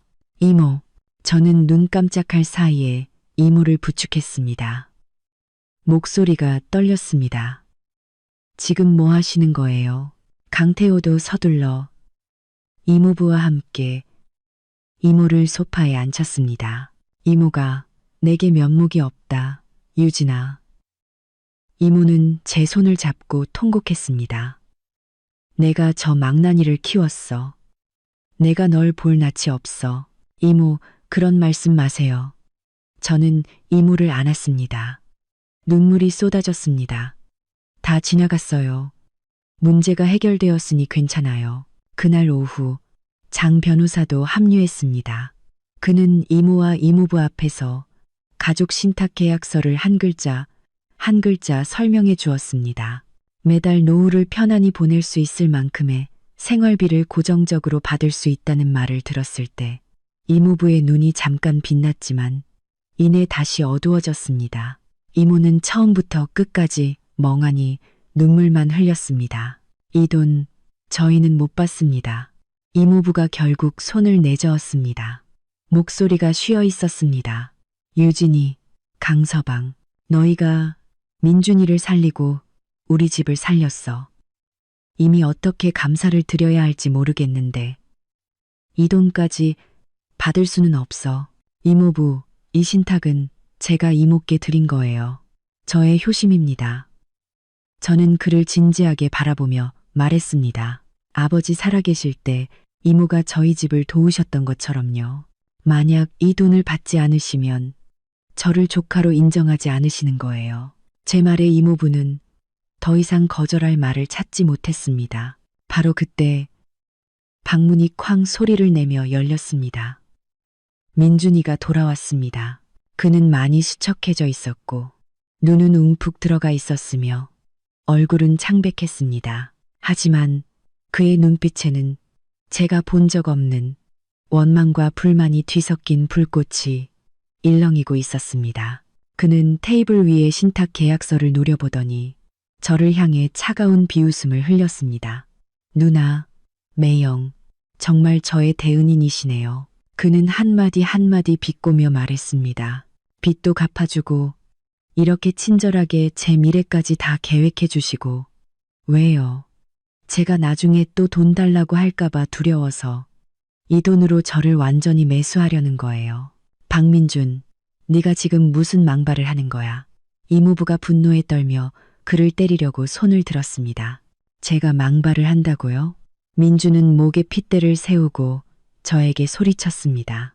누나, 매영, 당신들은 스스로가 아주 고상하다고 생각하죠? 아주 대단하다고 생각하죠? 돈으로 모든 걸 해결하고 구세주처럼 저를 심판하고 제 인생을 계획하려는 거죠. 제가 필요 없다고 했어요. 저는 당신들의 동정 같은 거 필요 없어요. 그는 충혈된 눈으로 강태호를 노려보았습니다. 특히 당신, 돈 좀 있다고 잘난 척하는 거 아니야? 당신이 뭔데 우리 집안일에 끼어들어. 뭔데 우리 엄마 돈을 어떻게 쓸지 결정해. 당신은 대체 누구야? 찰싹 소리가 울려 퍼졌습니다. 민준의 뺨에 이모의 손바닥 자국이 선명하게 남았습니다. 이모부가 아니었습니다. 이모였습니다. 이모는 온 힘을 다해 때린 듯 손 전체가 떨리고 있었습니다. 이모는 아들을 바라보며 실망과 고통으로 가득 찬 눈빛을 보였습니다. 이 철없는 망나니 같은 자식아. 이모의 목소리는 쉬었지만 절망적이었습니다. 내 누나, 강서방이 없었으면 너는 지금쯤 무덤에 풀이 내 키만큼 자랐을 거야. 네가 지금 이따위 개소리를 할 염치가 있어. 우리 박씨 집안 체면을 네가 다 깎아먹었어. 민주는 얼굴을 감싸고 믿을 수 없다는 듯 어머니를 쳐다보았습니다.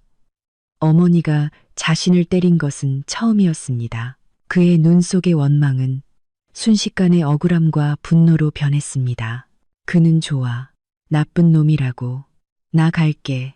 멀리 갈 거야. 다시는 당신들 관여하지 마. 라고 소리친 후 뒤도 돌아보지 않고 집을 뛰쳐나갔습니다. 방 안은 숨 막히는 정적만이 남았습니다. 이모의 억누를 수 없는 고통스러운 울음소리만이 울려 퍼졌습니다. 저는 세게 닫힌 문을 바라보며 마음이 싸늘해졌습니다. 우리가 틀린 걸까? 강태호는 처음부터 끝까지 침묵했습니다. 그는 그저 제 옆으로 다가와 제 차가운 손을 자신의 손에 부드럽게 감싸 쥐었습니다. 우리는 고향에 3일 동안 머물렀습니다. 민준이는 돌아오지 않았습니다. 이모는 하루 종일 눈물만 흘렸고 이모부는 말없이 담배만 피웠습니다. 집 전체는 숨막힐 듯한 무거운 분위기에 갇혀 있었습니다. 저는 이모를 위로하려고 했지만 어떤 말도 무력하게 느껴졌습니다. 이모는 내가 잘못했어. 어릴 때부터 걔를 너무 오냐오냐 키웠어. 내가 걔를 망쳤어라고만 중얼거렸습니다.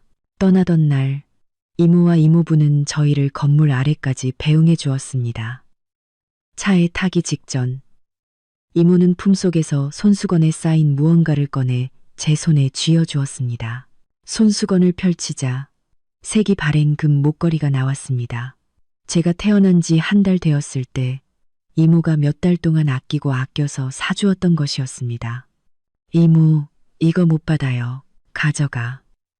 이모가 제 말을 끊고 전에 없이 평온한 목소리로 말했습니다. 앞으로 민준이, 그 망나니 자식은 살든 죽든 우리랑 상관없어. 우리 노부부한테는 너 하나뿐이야. 이 돈은 우리가 받아들일게. 네가 우리 노후를 책임져 주는 거라고 생각할게. 말을 마친 이모는 이모부와 서로 부축하며 고개도 돌리지 않고 낡은 복도로 걸어 들어갔습니다. 그들의 굽은 뒷모습을 보면서 저는 더 이상 눈물을 참을 수 없었습니다. 서울로 돌아오는 길, 저는 내내 침묵했습니다. 강태호는 저를 방해하지 않고 조용히 옆을 지켰습니다. KTX가 역에 도착할 무렵 그가 입을 열었습니다. 아직도 민준이 생각하니? 네. 저는 고개를 끄덕였습니다. 우리가 정말 틀린 건 아닐까 하고요. 어쩌면 더 온화한 방법이 있었을 수도 있는데 민준이가 우리를 미워하는 것도 당연한 것 같아요. 아니, 우리는 틀리지 않았어. 강태호의 목소리는 낮았지만 비정상적으로 단호했습니다. 유진, 기억해. 우리는 자는 척하는 사람을 깨울 수 없고 스스로 타락하려는 사람을 구원할 수 없어. 우리가 할 수 있는 것은 우리의 경계를 지키고 우리가 보호하고 싶은 사람들을 지키는 거야. 다른 사람이 어떻게 생각하는지는 그들의 몫이야. 그는 저를 바라보았습니다. 눈빛은 바다처럼 깊었습니다. 민준이가 미워하는 건 우리가 아니야. 그는 무능하고 노력하고 싶지 않은 자기 자신을 미워하는 거야. 우리의 등장은 마치 거울과 같았어. 그의 추한 모습을 비춰준 거지. 그는 거울을 부술 수 없으니 거울을 들고 있는 사람을 미워할 수밖에 없는 거야. 그럼 민준이는 앞으로 어떻게 될까요? 제가 조용히 물었습니다. 모르지. 강태호는 고개를 저었습니다.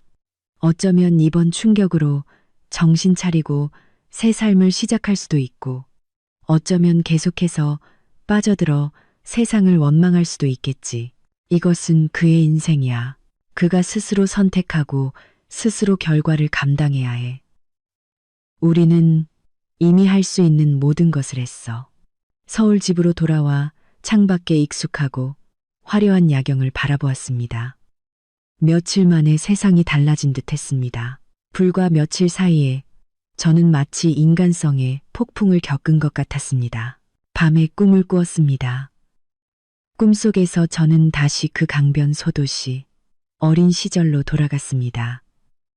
이모가 제 손을 잡고 돌길을 걷고 있었습니다. 이모는 제 손에 사탕을 넣어주며 웃었습니다. 유진아, 나중에 출세해서 꼭 행복하게 살아야 한다. 꿈에서 깼을 때 베개는 젖어 있었습니다. 저는 옆에서 깊이 잠든 강태호를 바라보았습니다. 그의 규칙적인 숨소리는 저에게 큰 안도감을 주었습니다. 저는 그를 조금 이해하기 시작했다고 생각합니다. 이 세상은 흑백의 동화가 아니었습니다. 가족의 또한 순수한 온정만은 아니었습니다. 그것은 당신을 위로 끌어올릴 수 있는 덩굴이 될 수도 있었지만 당신을 질식하게 만들 수 있는 칭칭감는 올가미가 될 수도 있었습니다. 그리고 강태호는 그의 냉혹할 정도로 이성적인 상업 논리와 전문성으로 저를 수렁으로 끌고 가려는 그 덩굴들을 잘라주었습니다. 그리고 그곳에 오직 햇빛과 영양분만을 공급하는 단단한 둑을 쌓아주었습니다. 그는 진정한 선량함은 무조건적인 베켓이 아니라 원칙 있는 보호라는 것을 가르쳐 주었습니다. 진정한 강함은 돈으로 모든 것을 해결하는 것이 아니라 상황을 올바른 방향으로 이끌 규칙을 정할 능력이 있다는 것을 가르쳐 주었습니다.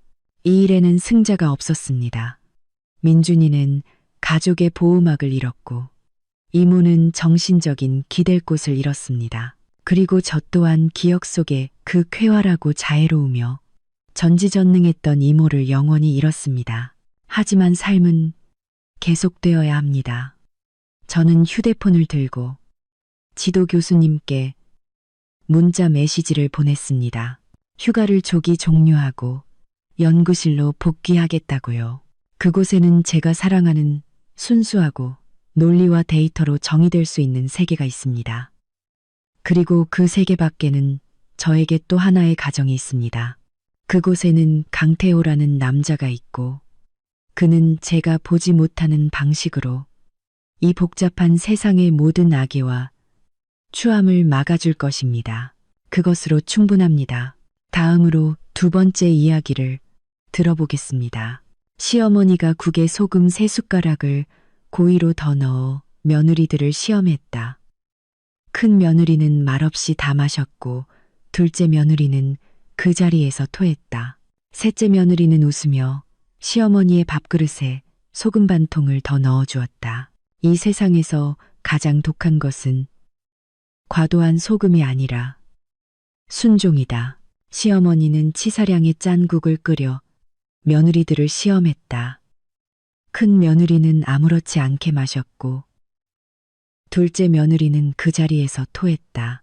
나는 그 모습을 보며 웃으며 국에 소금 반 통을 더 넣었다.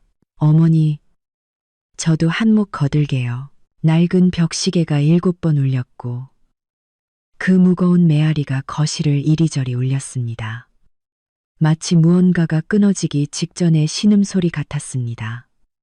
추석 명절상 테이블 위의 꽃게는 이미 식어버렸습니다.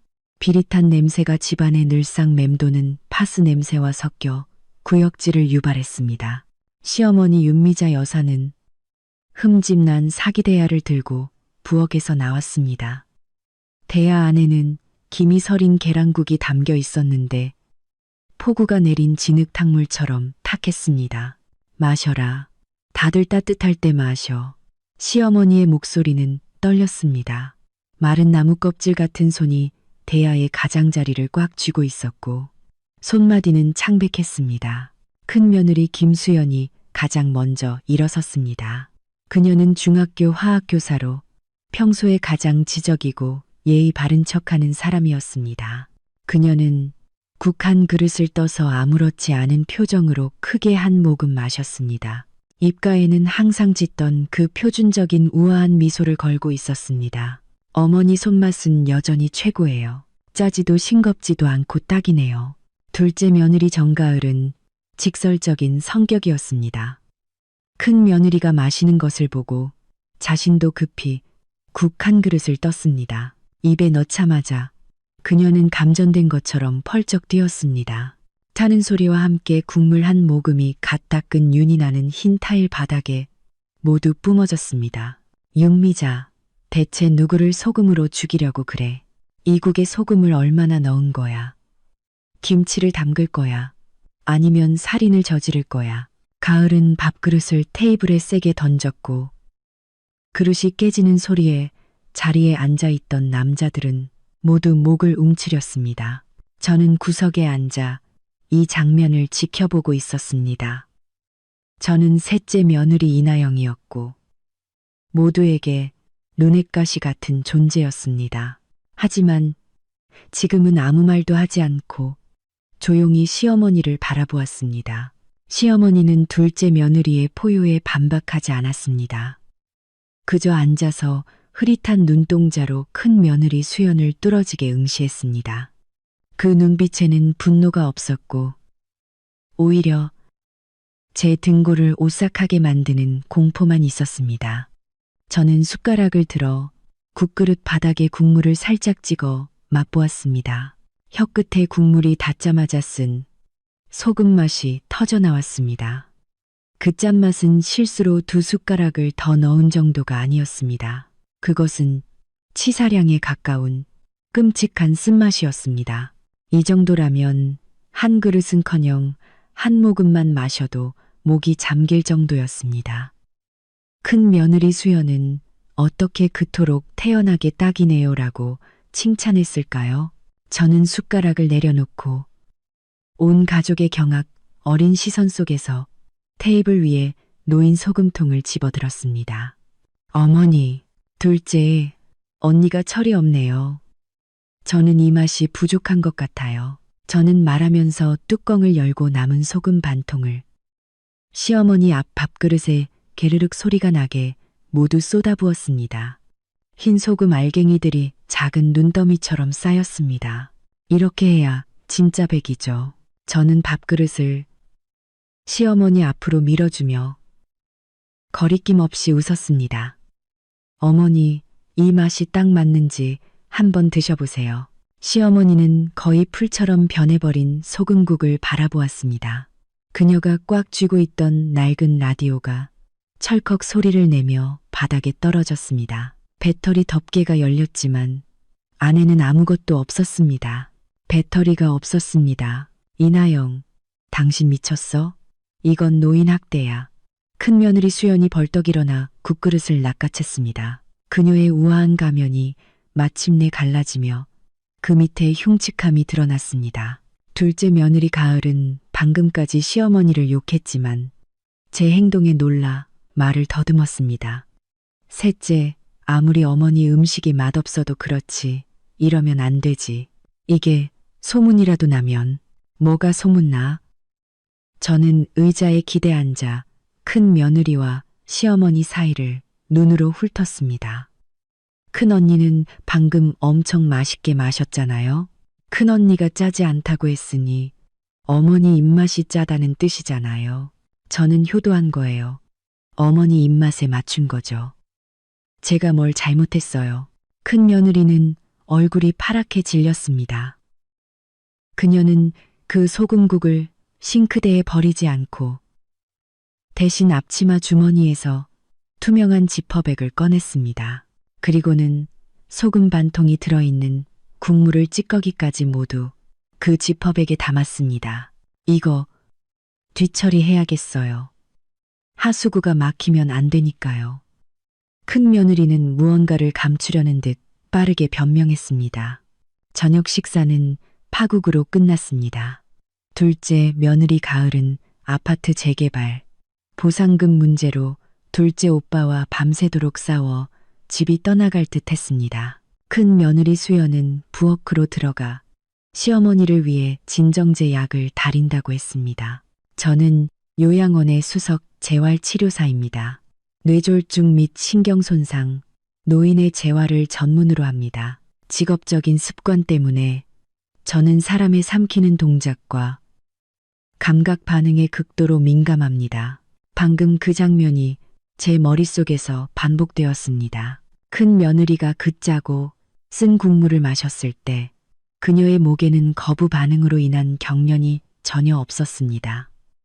이것은 비정상적입니다. 그녀의 미각이 마비되었거나 아니면 그녀는 국이 짜다는 것을 이미 알고 있었고 짜지 않은 척해야만 했습니다. 그리고 시어머니, 배터리가 없는 라디오를 들고 있는 것은 오히려 눈속임이었습니다. 그녀는 밤새 이어폰을 꽂고 경극을 듣는 척했지만 실제로는 무엇을 숨기고 있었을까요? 그녀가 듣지 못한다는 것을 숨기는 것이었습니다. 잠깐, 둘째 며느리가 소리를 질렀을 때 시어머니가 움찔했습니다. 그녀가 숨기고 싶었던 것은 손떨림이었습니다. 저는 부엌문 앞으로 다가갔습니다. 불투명한 유리창 너머로 안을 들여다보았습니다. 큰 며느리는 약을 다리고 있었습니다. 이상한 냄새가 흘러나왔습니다. 한약에 쓴 냄새가 아니라 타는 듯한 아몬드 향이 주방의 묵은 기름 냄새와 섞여 소름 끼쳤습니다. 큰 며느리는 문에 등을 돌린 채 작은 저울로 무언가를 계량하고 있었습니다. 집에서 진정제를 다리는데 저울이 필요할까요? 셋째, 뭘 보고 있니? 갑자기 등 뒤에서 시어머니의 목소리가 들려 저는 깜짝 놀랐습니다. 시어머니는 언제 왔는지 모르게 제 뒤에 서 있었습니다. 얼굴은 잿빛이었고 입술은 떨렸습니다. 그녀는 저를 보지 않고 부엌 문을 응시했습니다. 그녀는 목소리를 낮추며 나 따라 들어와라고 말했습니다.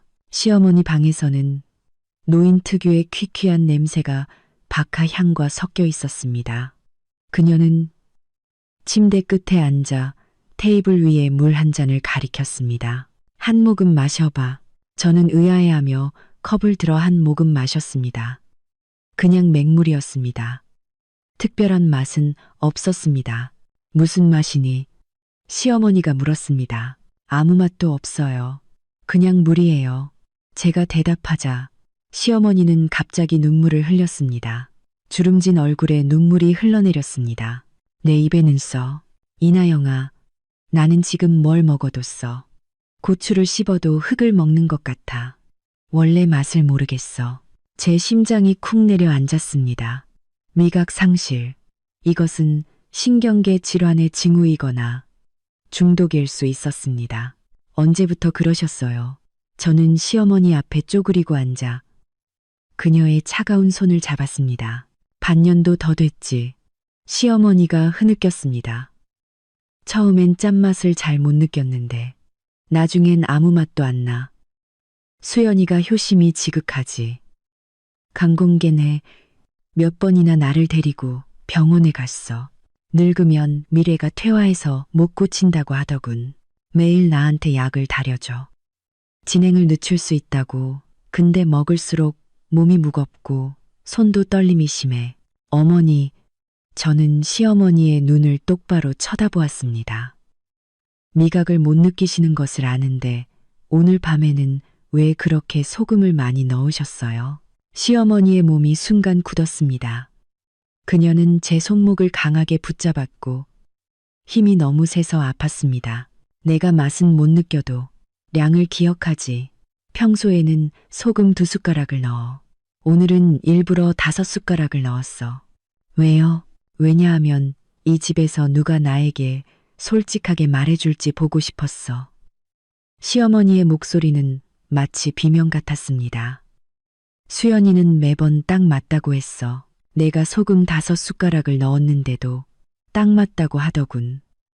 나는 내 입이 완전히 망가진 건지 아니면 걔가 나를 속이는 건지 알고 싶었어. 제 머릿속에 무언가가 폭발하는 듯 했습니다. 큰 며느리는 거짓말을 하고 있었습니다. 그녀는 시어머니의 미각 상실을 숨기기 위해 이 순종적인 태도를 이용하고 있었습니다. 만약 단순한 노화라면 큰 며느리는 어머니, 짜요라고 솔직하게 말할 수 있었을 것입니다. 그녀는 왜 시어머니와 함께 연기를 했을까요? 시어머니의 미각 상실이 그녀와 관련이 있지 않은 한 그녀는 시어머니가 병의 심각성을 깨닫고 큰 병원에 가서 검사를 받을까봐 두려워 딱 맞다는 말로 시어머니의 미각에 약간의 기능이 남아있다고 믿게끔 마비시키고 있었던 것입니다. 소금 반 통이요. 시어머니가 저를 바라보았습니다. 네가 소금 반 통을 더 넣었을 때 나는 겁이 났어. 너마저 나를 해치려 한다고 생각했지. 바로 죽이려 한다고. 하지만 나중에 생각했어. 그 국은 이미 먹을 수 없는 독약이었지. 네가 한 통을 더 넣든 안 넣든 나한테는 똑같은 독약이야. 하지만 네가 소금을 넣었기 때문에 가을이가 소란을 피웠고 이 일은 더 이상 숨길 수 없게 됐어. 저는 일어서서 창가로 걸어갔습니다. 어머니, 오늘 약은 마시지 마세요. 저는 재빨리 주머니에서 약물 채취 봉투를 꺼냈습니다. 이것은 제 직업적 습관으로 항상 지니고 다니는 것이었습니다. 시어머니가 반응하기 전에 저는 그녀의 침대 머리맡에 남아있던 반 그릇의 약찌꺼기를 채취하여 주머니 깊숙이 넣었습니다. 새벽이시 온 집은 죽은 듯이 고요했습니다. 저는 침대에 누워 잠을 이루지 못했습니다. 둘째 오빠 부부는 학군 아파트 때문에 밤새 싸우다가 이제 지쳐 잠든 것 같았습니다. 큰 며느리 수연은 고등학생 아들을 둔 싱글맘이었습니다. 그녀에게 이 집은 아들의 결혼 자금이었습니다. 시어머니는 3억 원의 재개발 보상금과 낡은 주택을 쥐고 있었습니다. 두 며느리의 눈에는 이것이 기름진 고기 덩어리였습니다. 저는 조용히 일어나 동쪽 방 창문 아래로 기어갔습니다. 커튼이 완전히 닫히지 않아 희미한 불빛이 새어 나왔습니다. 큰 며느리는 아직 자지 않고 있었습니다. 저는 틈새로 안을 들여다보았습니다. 큰 며느리는 책상에 앉아 고무장갑을 끼고 핀셋으로 무언가를 조심스럽게 집어 소금국이 담긴 지퍼백에 넣고 있었습니다. 그녀는 실험을 하고 있었습니다. 화학교사로서 집에서 이런 행동을 하는 것은 합리적으로 설명될 수 있었습니다. 하지만 그녀 앞에는 검은색 수첩이 펼쳐져 있었습니다.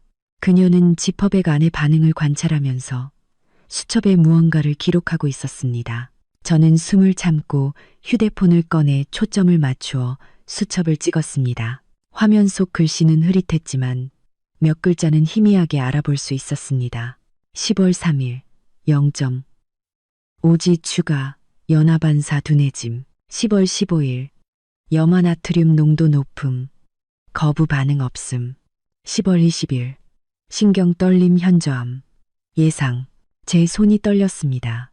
이것은 화학 교재가 아니었습니다. 이것은 인체 실험 기록이었습니다. 그녀는 시어머니에게 독을 시험하고 있었습니다. 갑자기 방 안에 불이 꺼졌습니다.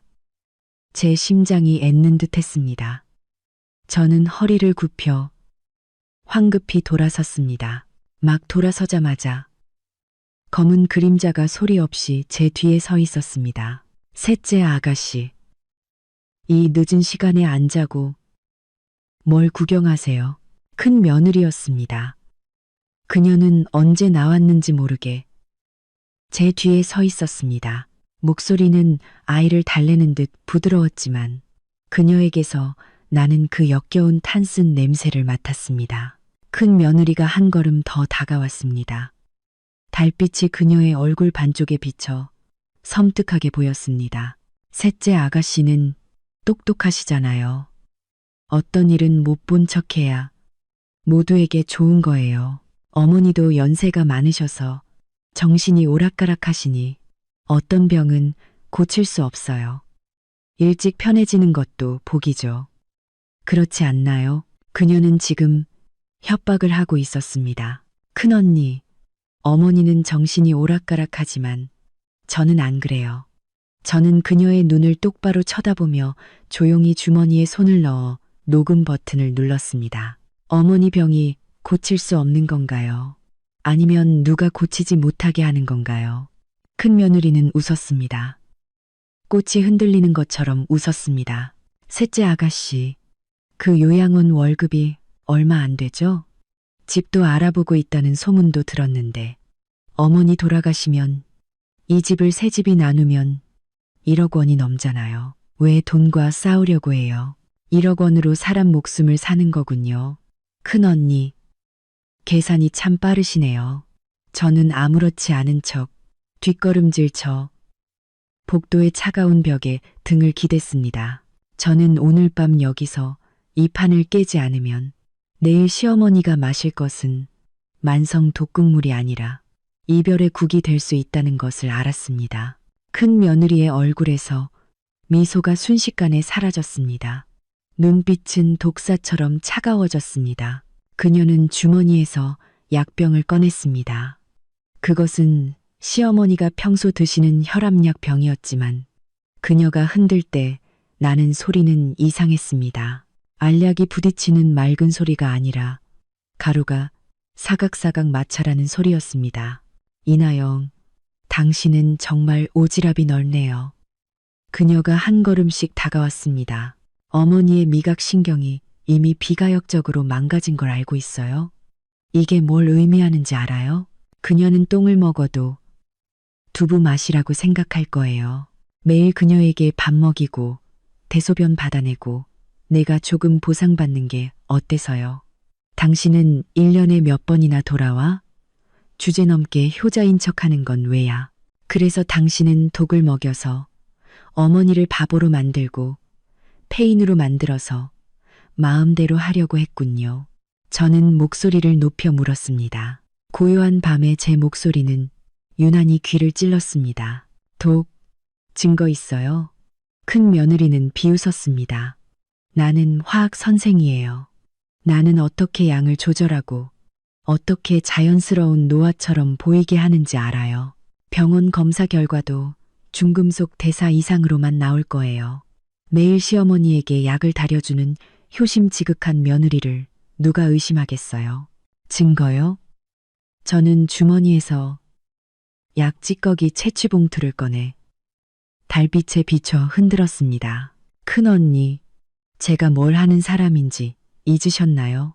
이 약 찌꺼기 우리 병원 연구실에 가져가면 30분 안에 성분을 분석할 수 있어요.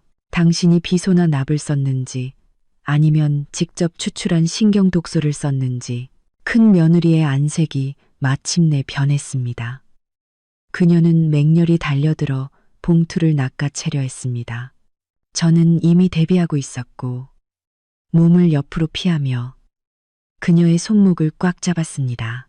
바로 그때 동쪽 방문이 갑자기 열렸습니다. 제가 조금 전에 책상 위에서 보았던 그 검은색 수첩이 떨리는 손에 들려 허공에 있었습니다. 시어머니가 유령처럼 문 앞에 서 있었습니다. 다른 손에는 배터리가 없는 그 라디오를 꽉 쥐고 높이 들고 있었습니다. 엄마, 큰 며느리가 멍해졌습니다. 수연아, 시어머니의 목소리는 더 이상 떨리지 않고 죽음 같은 평온함이 서려 있었습니다. 내가 짠맛은 못 느껴도 눈은 멀지 않았고 귀는 먹지 않았어. 네가 방금 한 말 다 들었어. 엄마, 오해예요. 저는 다. 시어머니는 들고 있던 라디오를 큰 며느리의 이마에 사정없이 내리쳤습니다. 피가 즉시 흘러내렸습니다. 너는 돈 때문에 그런 거였어. 너는 내 집 때문에 그런 거야.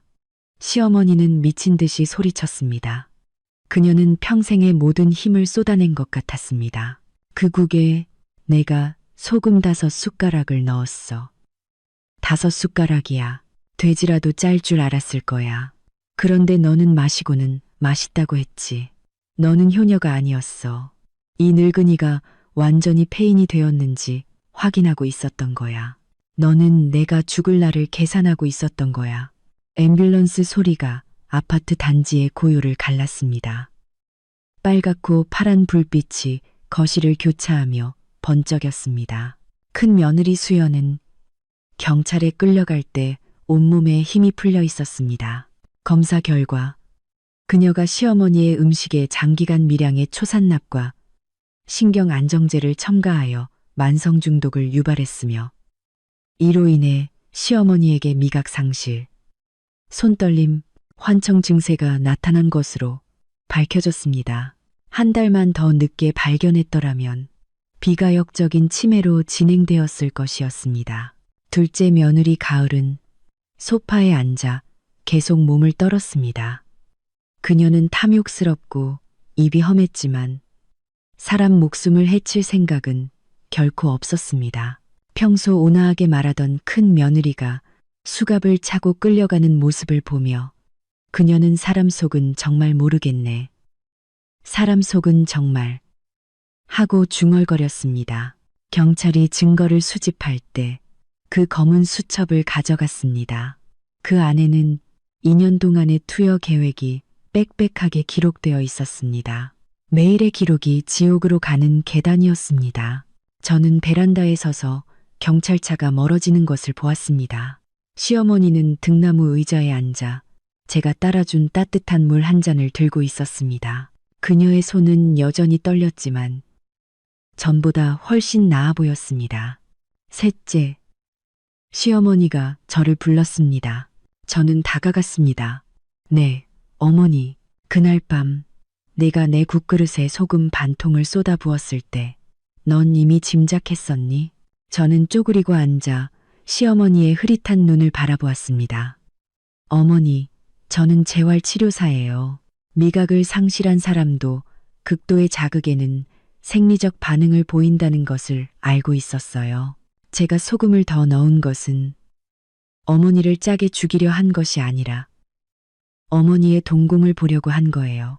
어머니는 제가 그 많은 소금을 넣는 것을 보았을 때 동공이 확장되었어요.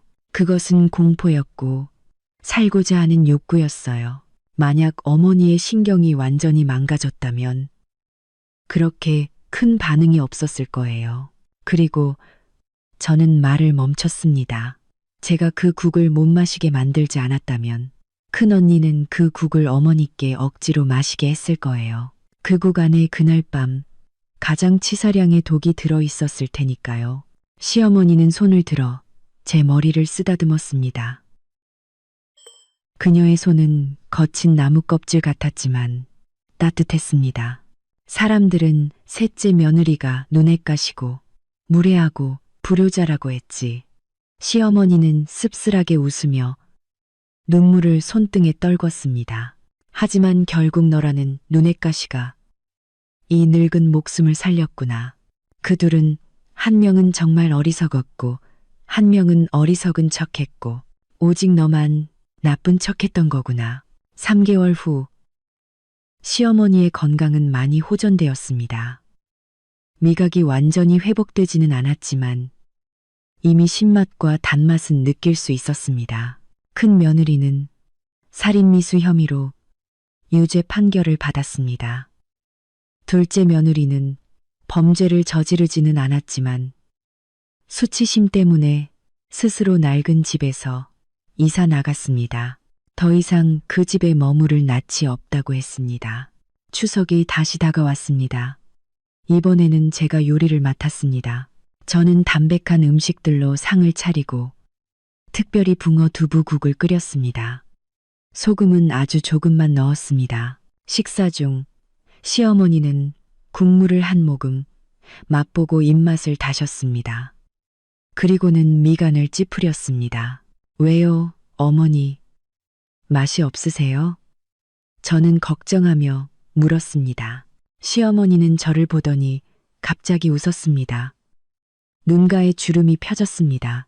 짜다, 셋째야. 내 솜씨가 영 아니구나. 좀 짜구나. 저는 제 국그릇에 국을 한 그릇 떠서 한 번에 들이켰습니다.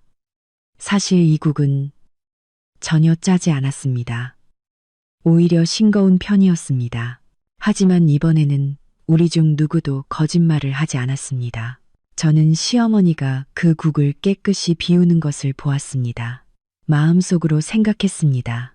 이 국이 정말 짜고 쓰더라도 소리 없이 뱃속에서 썩어가는 것보다는 훨씬 낫다고. 그것으로 충분했습니다. 이 이야기는 여기서 마칩니다. 저는 대추입니다. 다음 이야기에서 뵙겠습니다.